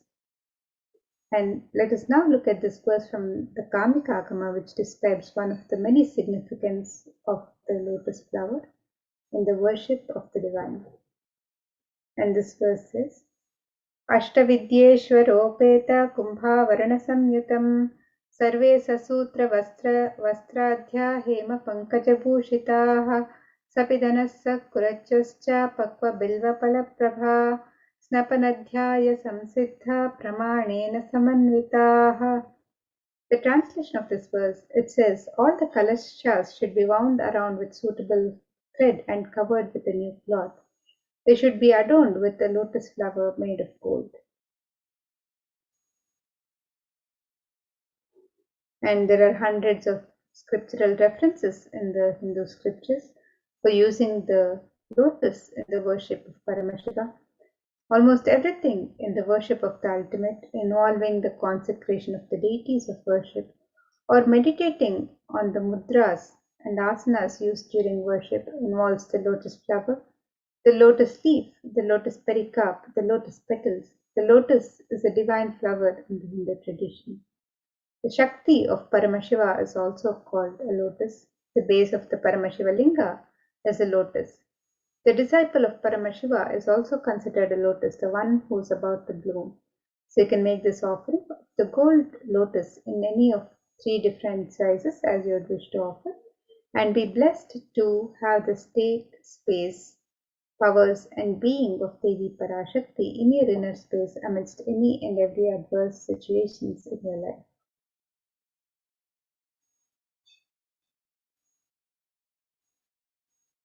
And the next offering to Devi Parashakti is the offering of the Swarna Metti, the gold torrent.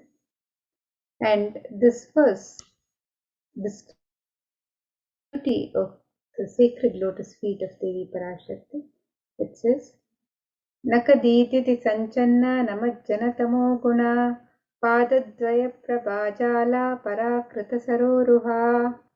The translation of this verse, it says, you whose brightness from the toenails destroy the darkness of ignorance from the minds of your devotees who prostrate at your feet, you whose brightness from your 2 feet overpower that of the lotus flower too.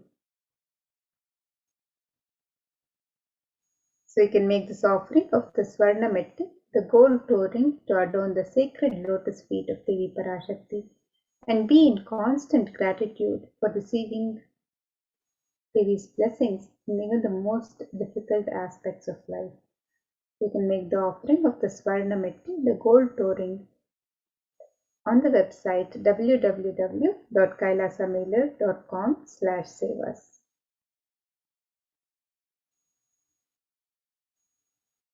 And the next offering to Devi Parashakti is the offering of the Swarna Mangtika, the gold hairline jewelry. Devi is described as Sudha Sharabhi Vashini, she who makes the nectar flow in all our nerves from the Sahasrara Chakra, she who gives the very pleasant experience of the ultimate. And the Swarna Mangtika represents the nectar overflowing from the Sahasrara Chakra, which is fully opened with the sacred sentiment of gratitude. And you can make this offering of the Swarna Mangtika to Devi Parashakti and receive the blessings of achieving the blissful state of overflowing gratitude and the space of complete completion. You can make this offering on the website www.kailasamailer.com/sevas. And the next offering to Devi Parashakti is the offering of the Pratyaksha Pada Puja. And these verses from Saundarya Lahari describe that the illumining splendor of Devi's toenails dispel the darkness of ignorance in the devotees prostrating at her feet, and her feet defeat the lotus in beauty. It further states that the nails have been sharpened by constantly being touched by the crowns of celestial beings who always prostrate before Devi. And Tamoguna, which is the darkness indicative of the ignorance in the minds of the devotees, is removed by constantly prostrating before Devi, and they attain the supreme knowledge. And we can make the offering of the Pratyaksha Pada Puja, the traditional ritualistic offering of gratitude from disciple to Guru. One of the most sacred, most yearned for offerings of Seva to Guru. You can make the offering of the Pratyaksha Pada Puja and be blessed with all the auspiciousness and blessings of Devi Parashakti and the Supreme Pontiff of Hinduism, Jagadguru Mahasannidhanam, His Divine Holiness Bhagavan Shri Nithyananda Paramashivam, who is the Nijavatara of Devi Parashakti herself.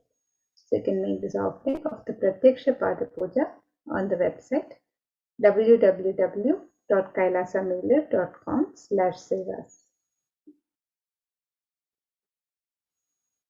And the next offering to Devi Parashakti is the offering of the Vastra Seva, which is the offering of the sacred cloth.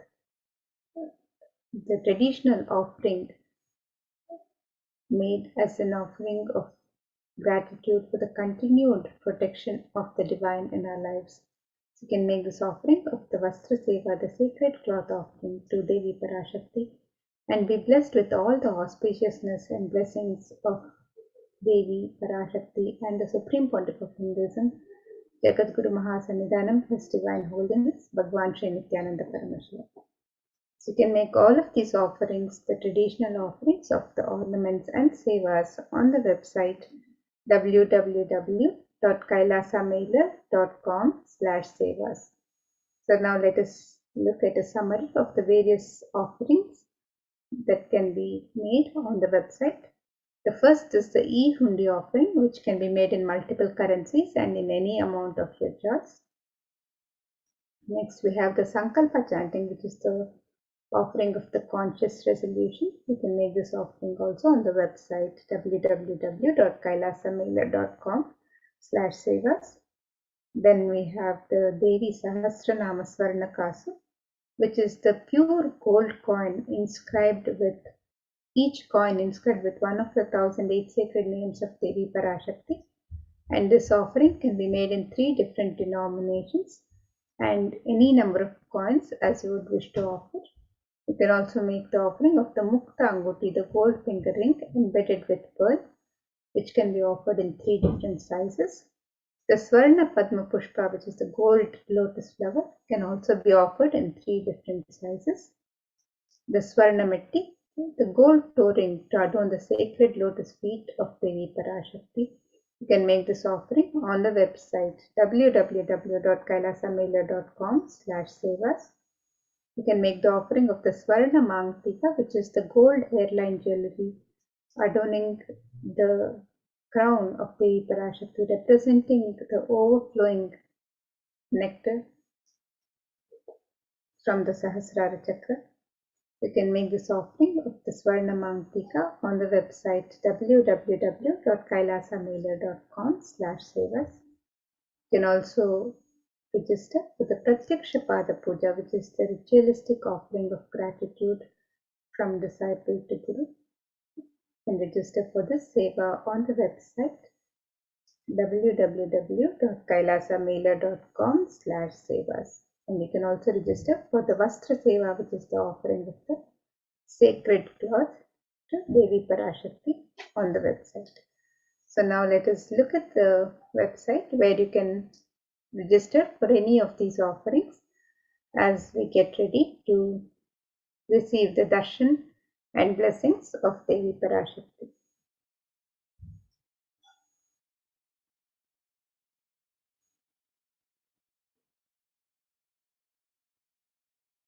So here we have the website www.kailasamailer.com/sevas, and you can click on any of the links on step 2 to make your traditional offerings to Devi Parashakti. As you get ready to receive her darshan and blessings today, you can click on the link for e-hundi to make your e-hundi offerings in multiple currencies and any amount of your choice. And if you'd like to make the offering of the traditional ornaments or sevas, you can click on the link on step 2 to make your offerings. And if you'd like to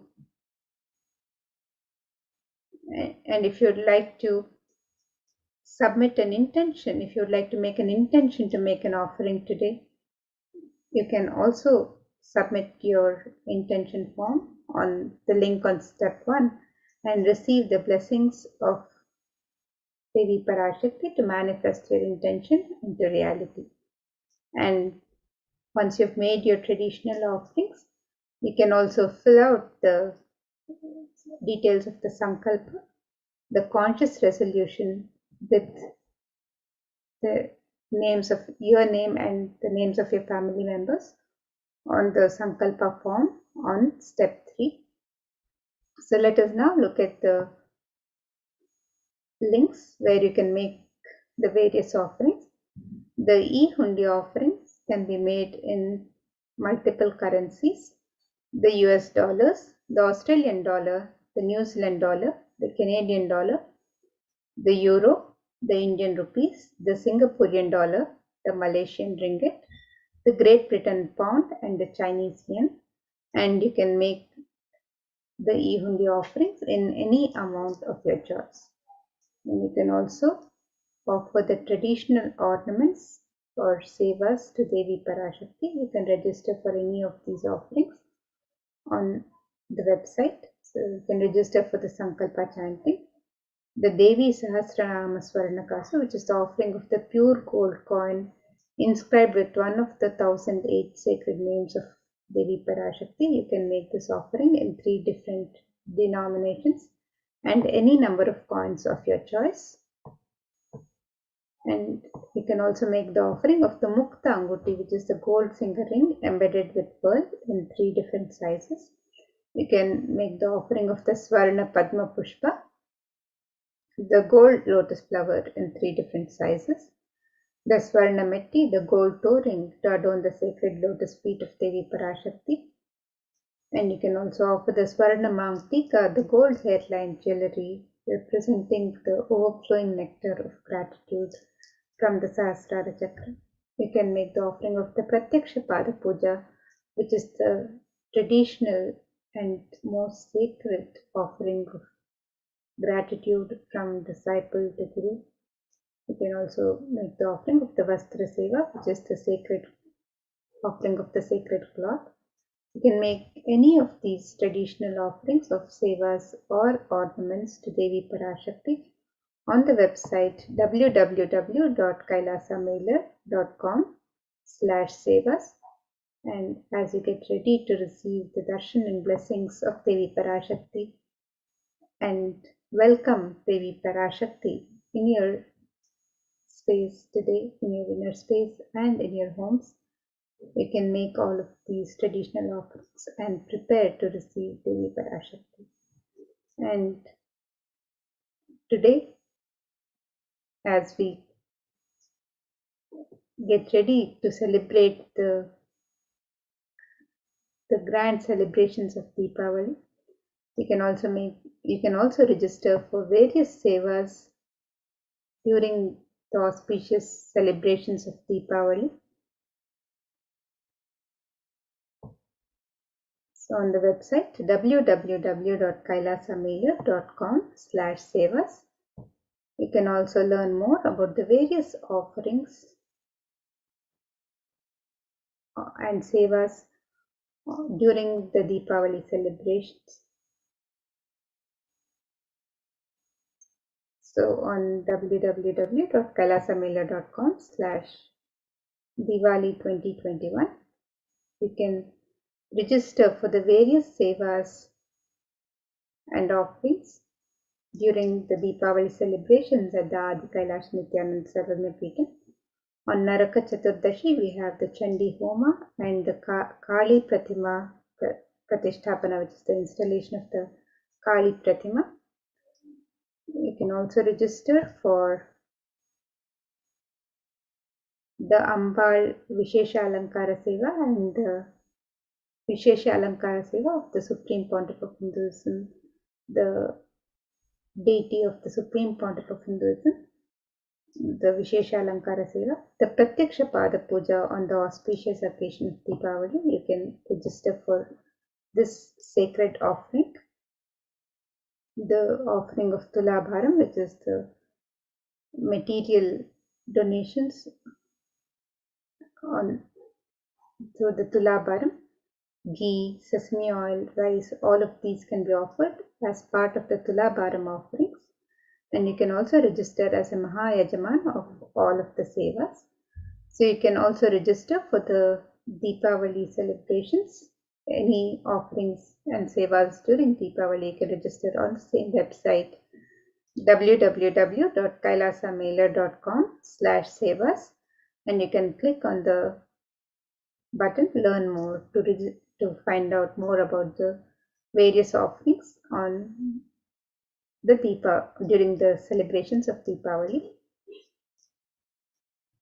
So now let us get ready for the next segments of the program, where we'll be learning more about the various contributions of the Kailasas, the de facto spiritual embassies, and the Supreme Pontiff, guided by the Supreme Pontiff of Hinduism himself, to help humanity through these times of pandemic, for the care and well-being of humanity during these times of pandemic. So let us now get ready for the next sessions and prepare to receive darshan and blessings of Devi Parashakti. So we'll be joining you in just a few minutes with the next segments of the program.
We get you health. We get you ability to build beautiful relationships in your life. We get you direct spiritual support, and we make sure you become wealthy.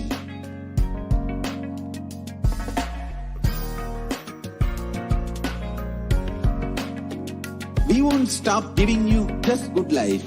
We will literally not stop till you live enlightened life. Manifesting the state of Paramashiva, space of Paramashiva, powers of Paramashiva, being of Paramashiva.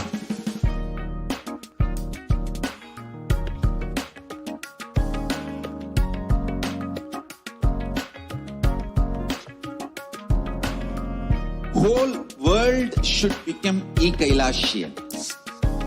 I want the whole world to know Hindus have something great to contribute to the world.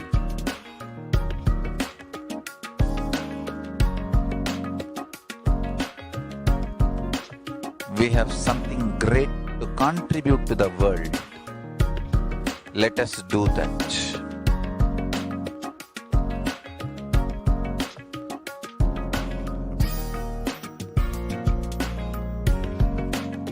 Kailasa is proper customized spiritual service helping you to identify your root patterns of suffering. We have perfected the science of helping every individual from every cultural, religious, nationality background.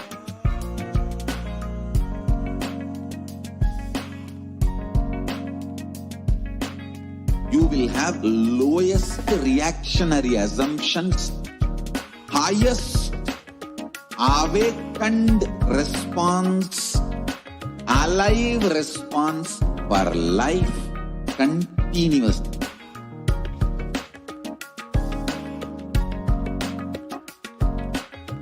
Kailasa is enlightenment ecosystem, literally enlightenment itself in your own home, wherever you are. Proper customized spiritual service helping you to complete with your life negativity.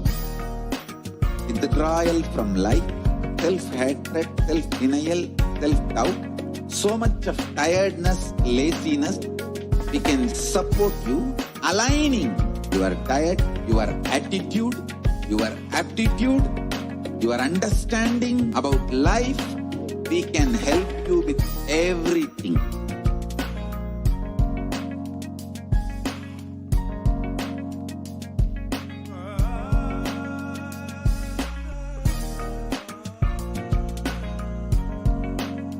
If you are interested in enlightenment, we will immediately bring this to you.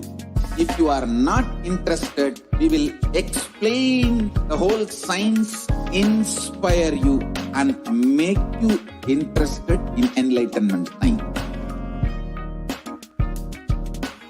We need to cater this enlightenment science to the whole world wherever they are, because enlightenment is the birthright of all human beings. Kailasa is responsible to provide that to all human beings.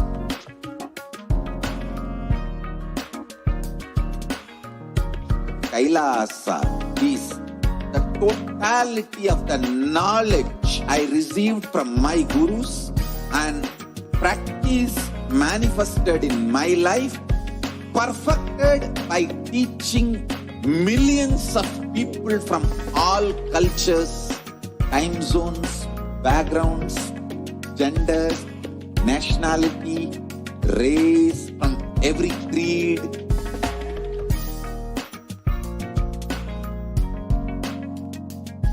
So this absolutely perfected knowledge available to you, served to you in your home without even you moving out of your couch, free of cost.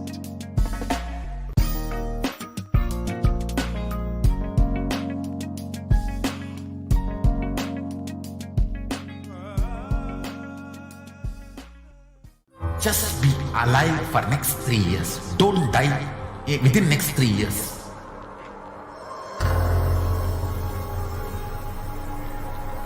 Just don't die within next 3 years.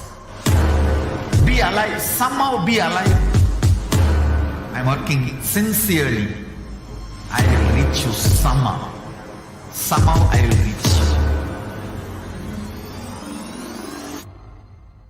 It's my commitment to humanity.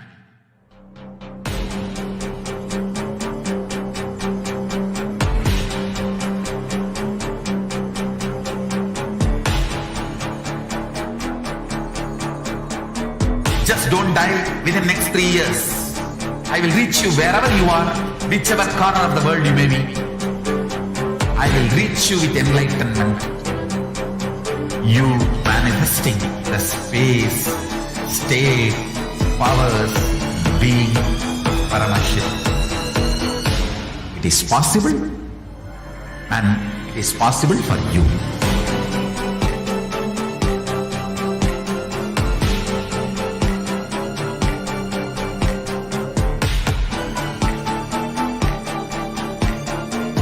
Paramashivoham will reach you with enlightenment science. I know he is going to do the job. Just be alive for next 3 years. Nothing else. What I mean by the word Kailasa, listen intensely. Enlightenment ecosystem, literally enlightenment itself, in your own home, wherever you are. If you cannot come to Kailasa, it's okay. Kailasa can come to you. Kailasa coming to you is Kailasa.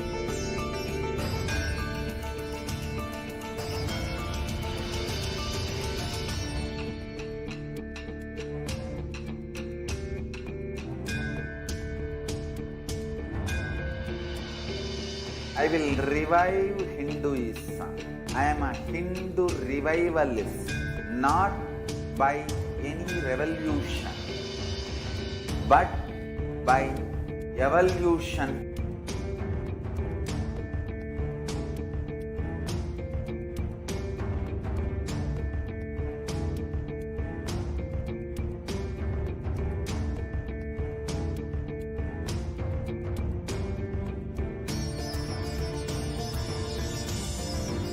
And setting model community.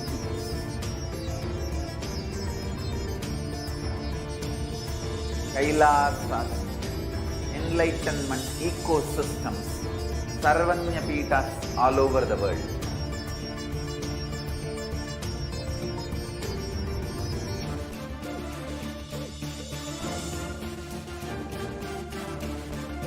All powerful cognition, knowledge, only when you live, power manifestation and possibilities manifestation happens. It's a fundamental truth.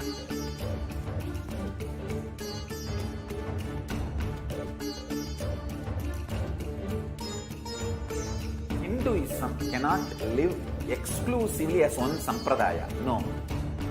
All sampradayas of Hinduism is an ecosystem.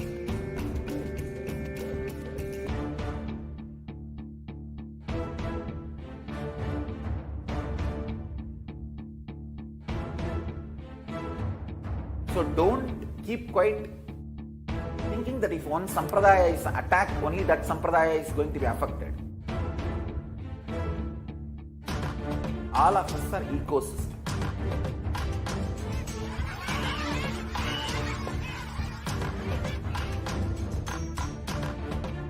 I invite all of you to get involved and enjoy Hinduism by the principle of Dharmo Rakshati Rakshitaha. When you protect Dharma, Dharma protects you. We will make the whole planet flourish spiritually. spiritual prosperity will happen to the whole planet here. We all have to coexist together.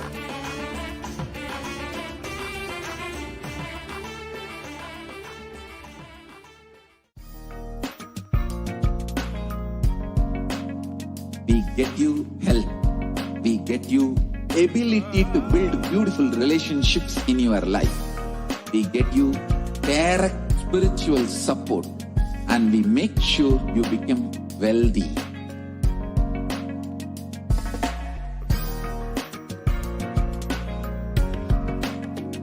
We won't stop giving you just good life. We will literally not stop till you live enlightened life.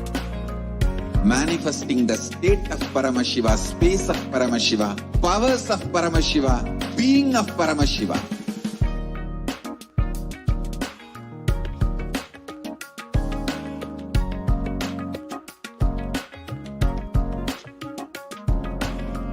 Whole world should become Kailasians. I want the whole world to know Hindus have something great to contribute to the world.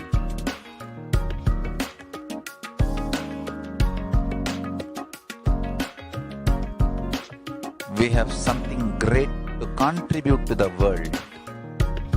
Let us do that.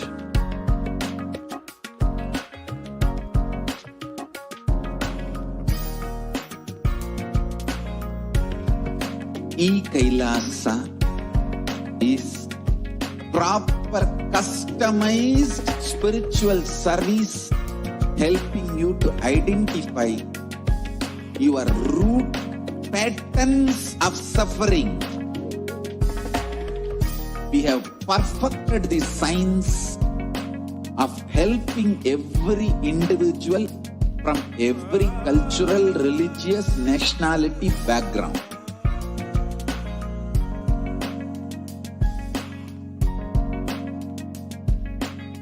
You will have lowest reactionary assumptions, highest awakened response, alive response for life continuously.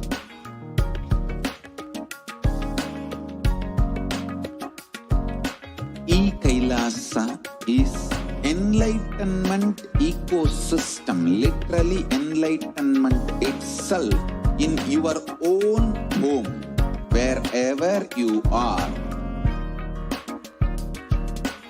Proper customized spiritual service helping you to complete with your life negativity. Withdrawal from life, self-hatred, self-denial, self-doubt, so much of tiredness, laziness. We can support you aligning your diet, your attitude, your aptitude, your understanding about life. We can help you with everything.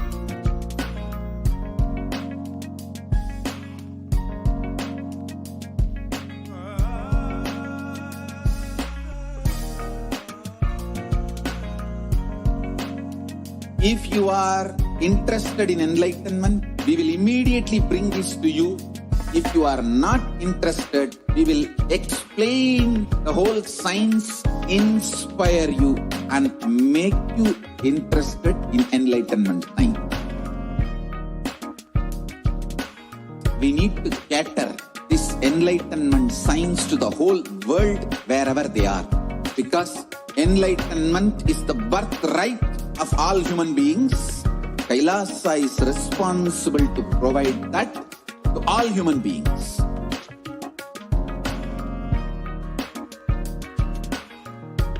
Kailasa is the totality of the knowledge I received from my gurus and practice manifested in my life, perfected by teaching millions of people from all cultures, time zones, backgrounds, genders, nationality, race, from every creed.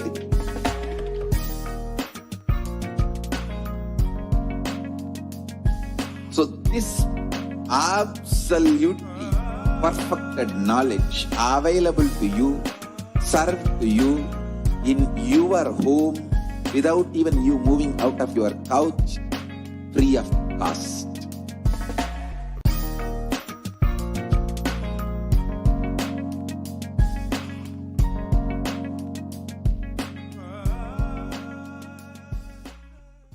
Just be alive for next 3 years. Don't die within next 3 years.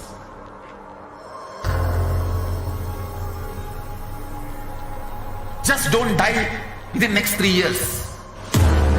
Be alive. Somehow be alive. I'm working sincerely. I will reach you somehow. Somehow I will reach you.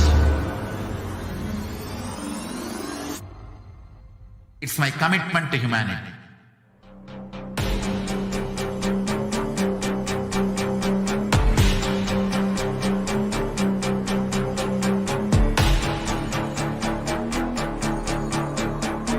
Just don't die within next 3 years.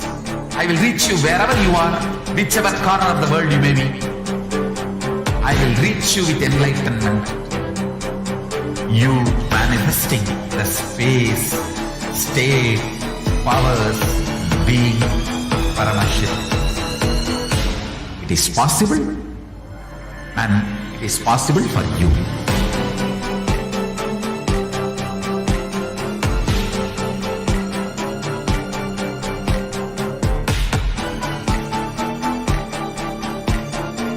Paramashivoham will reach you with enlightenment science.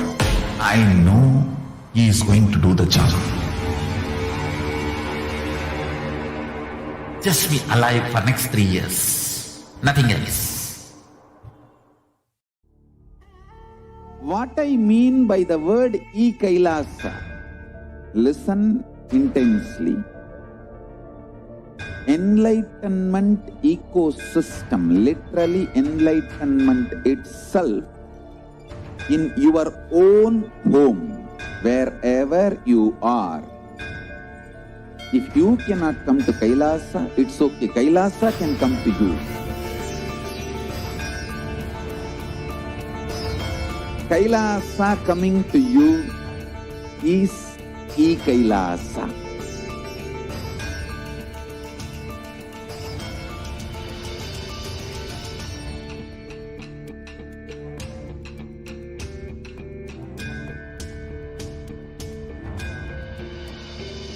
I will revive Hinduism.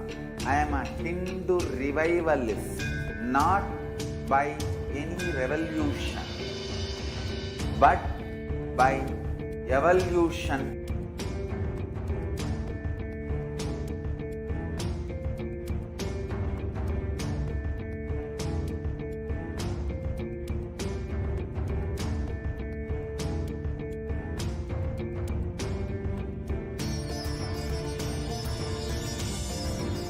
And setting model community.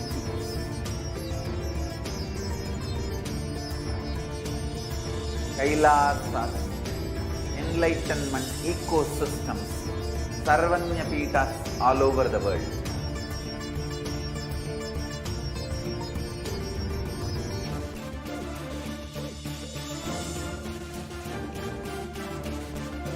All powerful cognition, knowledge, only when you live, power manifestation and possibilities manifestation happens. It's a fundamental truth.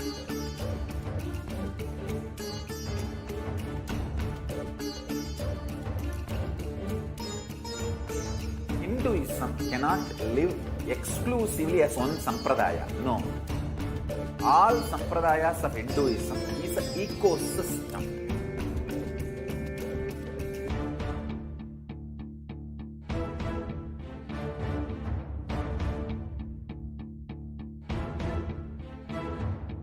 So don't keep quiet thinking that if one sampradaya is attacked, only that sampradaya is going to be affected. All of us are ecosystems.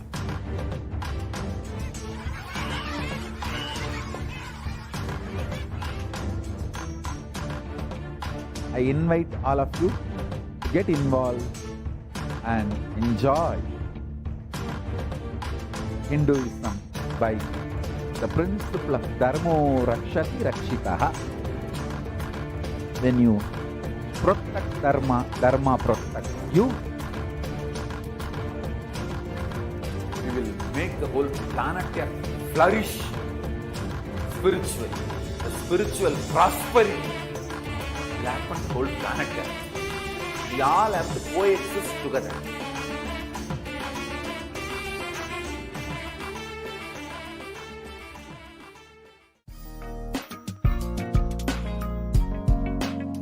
We get you health.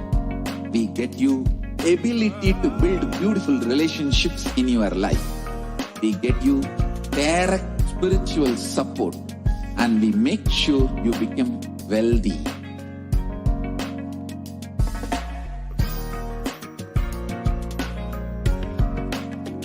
We won't stop giving you just good life. We will literally not stop till you live enlightened life. Manifesting the state of Paramashiva, space of Paramashiva, powers of Paramashiva, being of Paramashiva.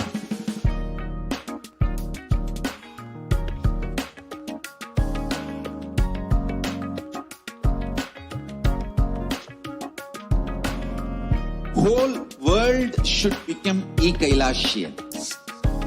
I want the whole world to know Hindus have something great to contribute to the world.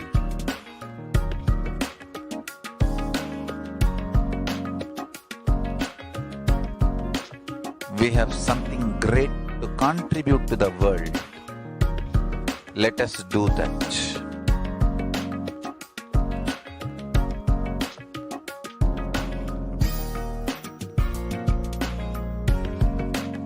Kailasa is proper customized spiritual service helping you to identify your root patterns of suffering. We have perfected the science of helping every individual from every cultural, religious, nationality background.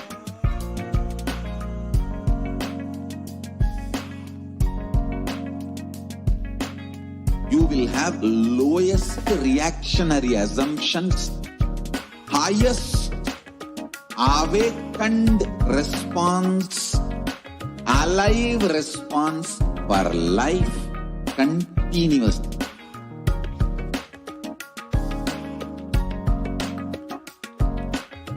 Kailasa is enlightenment ecosystem, literally enlightenment itself in your own home, wherever you are. Proper customized spiritual service helping you to complete with your life negativity. Withdrawal from life, self-hatred, self-denial, self-doubt, so much of tiredness, laziness, we can support you, aligning your diet, your attitude, your aptitude, your understanding about life. We can help you with everything.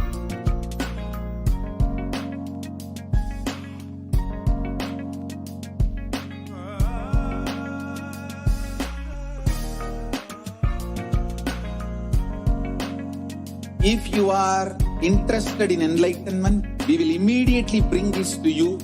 If you are not interested, we will explain the whole science, inspire you and make you interested in enlightenment time. We need to cater this enlightenment science to the whole world wherever they are, because enlightenment is the birthright of all human beings.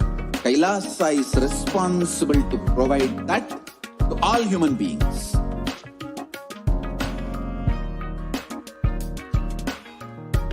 Kailasa is the totality of the knowledge I received from my gurus and practice manifested in my life perfected by teaching millions of people from all cultures, time zones, backgrounds, genders, nationality, race, from every creed.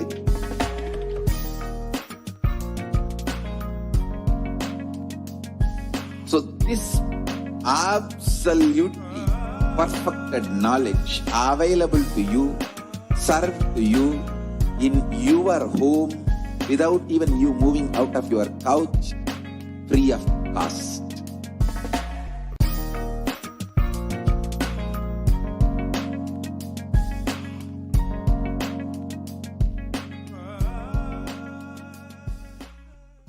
Just be alive for next 3 years. Don't die within next 3 years.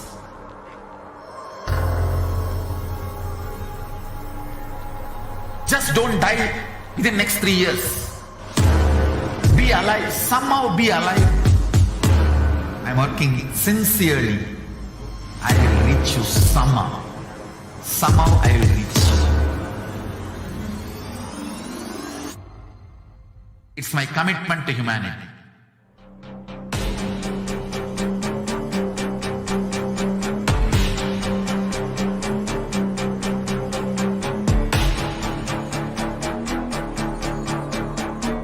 Just don't die within next 3 years. I will reach you wherever you are, whichever corner of the world you may be. I will reach you with enlightenment. You manifesting the space, state, powers, being Paramashivoham. It is possible, and it is possible for you.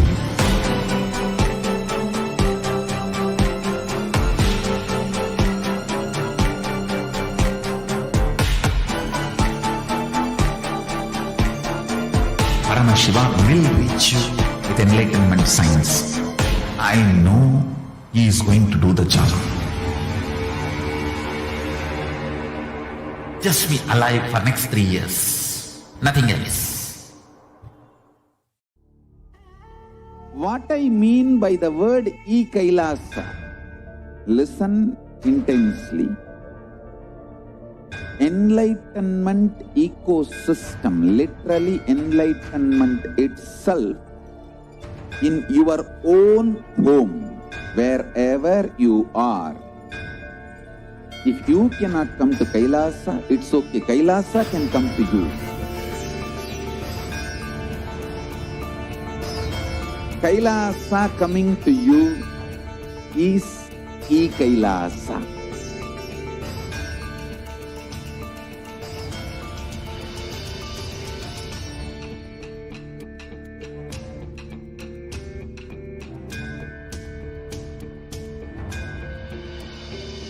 I will revive Hinduism. I am a Hindu revivalist, not by any revolution, but by evolution.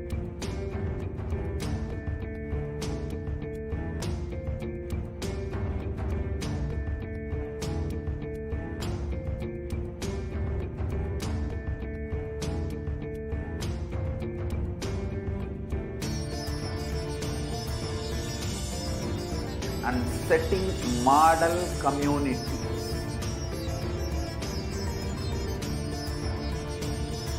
Kailasas, enlightenment ecosystems, Sarvanya Pitas all over the world.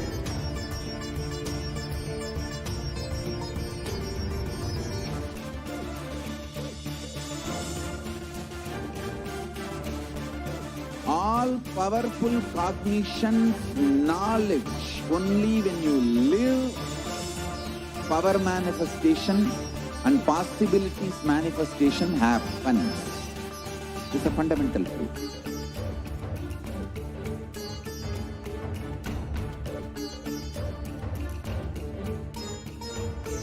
Hinduism cannot live exclusively as one sampradaya. No. All sampradayas of Hinduism is an ecosystem.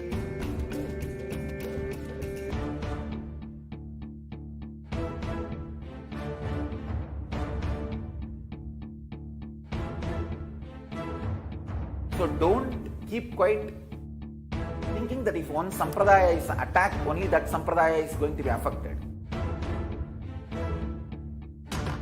All of us are ecosystem.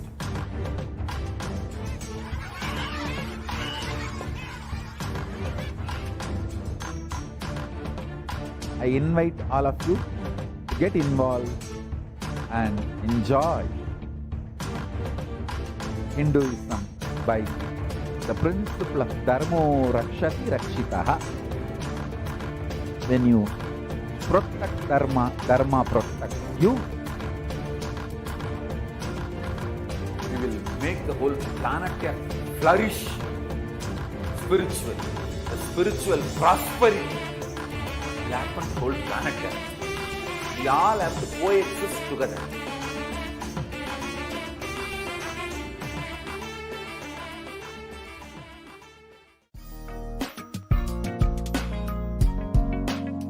We get you health. We get you ability to build beautiful relationships in your life. We get you direct spiritual support, and we make sure you become wealthy.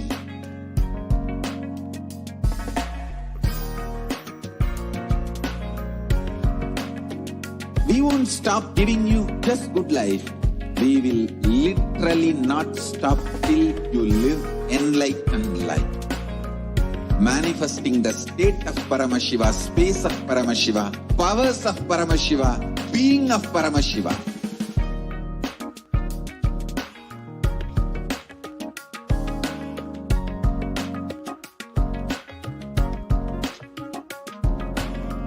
Whole world should become Kailasians.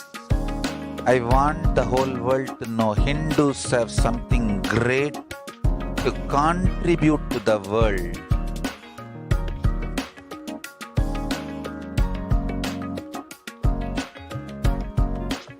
We have something great to contribute to the world. Let us do that.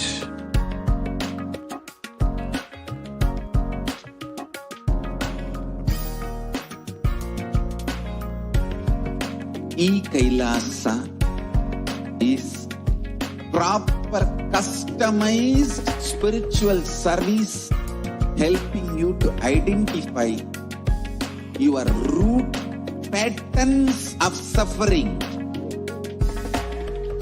We have perfected the science of helping every individual from every cultural, religious, nationality background.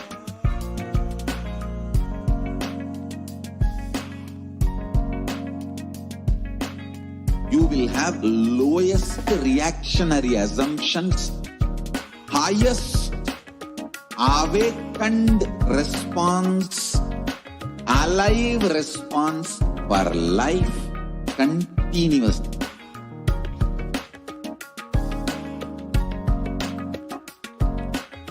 Kailasa is enlightenment ecosystem, literally enlightenment itself in your own home, wherever you are. Proper customized spiritual service helping you to complete with your life negativity, withdrawal from life, self-hatred, self-denial, self-doubt, so much of tiredness, laziness. We can support you aligning your diet, your attitude, your aptitude, your understanding about life. We can help you with everything.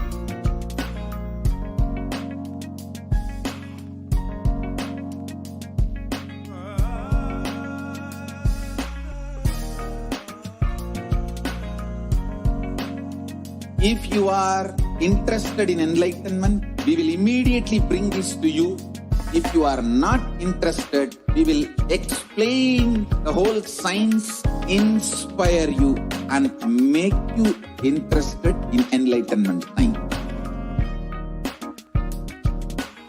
We need to cater this enlightenment science to the whole world wherever they are, because enlightenment is the birthright of all human beings. Kailasa is responsible to provide that to all human beings.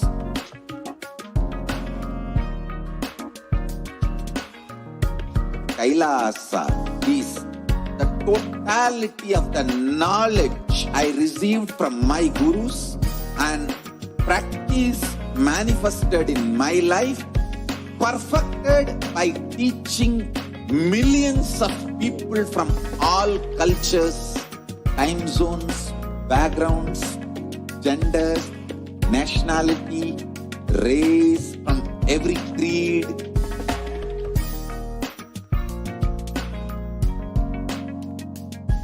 So this absolutely perfected knowledge available to you, served to you in your home without even you moving out of your couch, free of cost.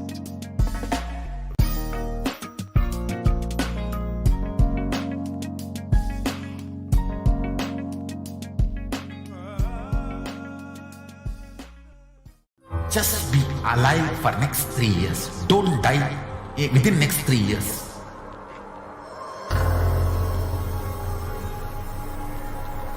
Just don't die within next 3 years. Be alive. Somehow be alive. I'm working sincerely. I will reach you somehow. Somehow I will reach you. It's my commitment to humanity.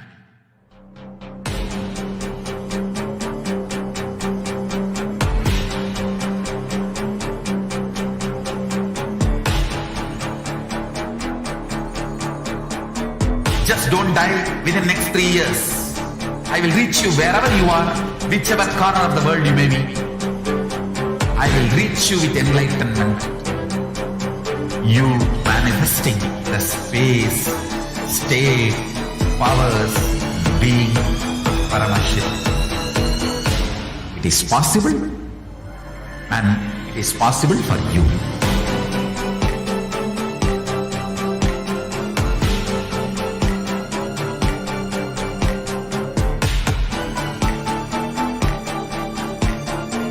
Paramashivoham will reach you with enlightenment science. I know he is going to do the job. Just be alive for next 3 years. Nothing else.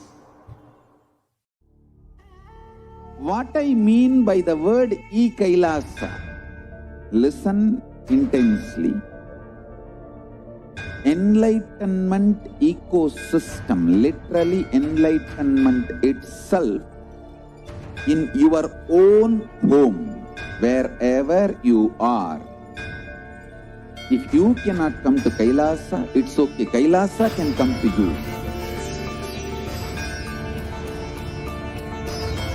Kailasa coming to you is Kailasa.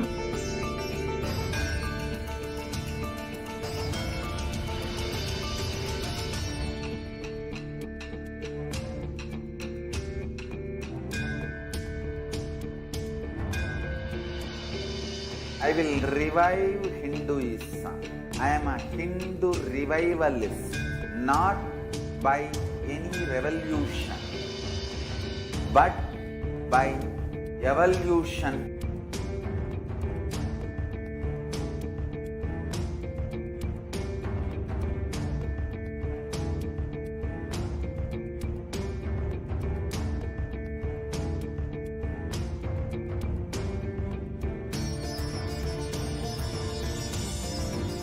And setting model community.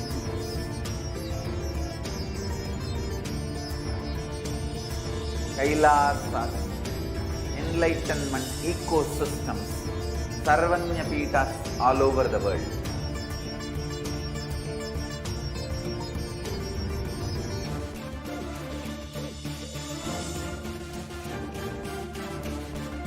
All powerful cognition, knowledge, only when you live, power manifestation and possibilities manifestation happens. It's a fundamental truth.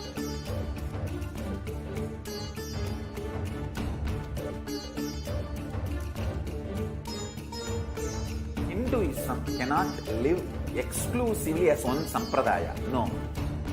All sampradayas of Hinduism is an ecosystem.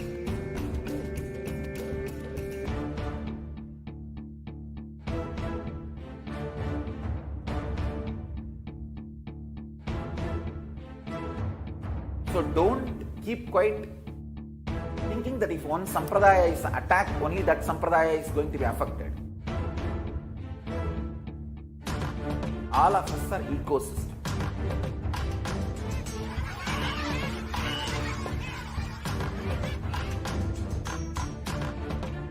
I invite all of you to get involved and enjoy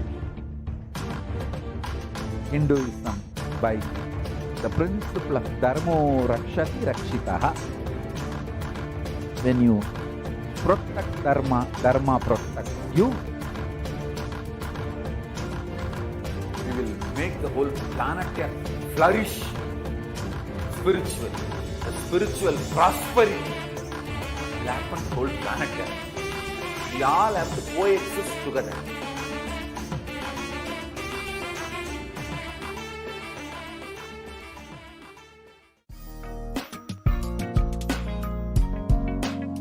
We get you health. We get you ability to build beautiful relationships in your life. We get you direct spiritual support, and we make sure you become wealthy.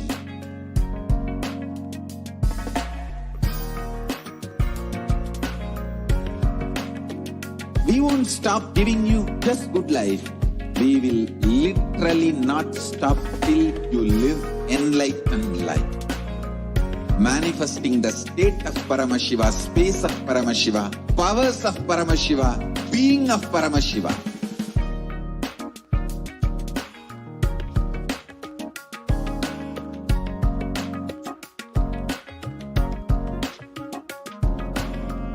Whole world should become Kailasians. I want the whole world to know Hindus have something great to contribute to the world.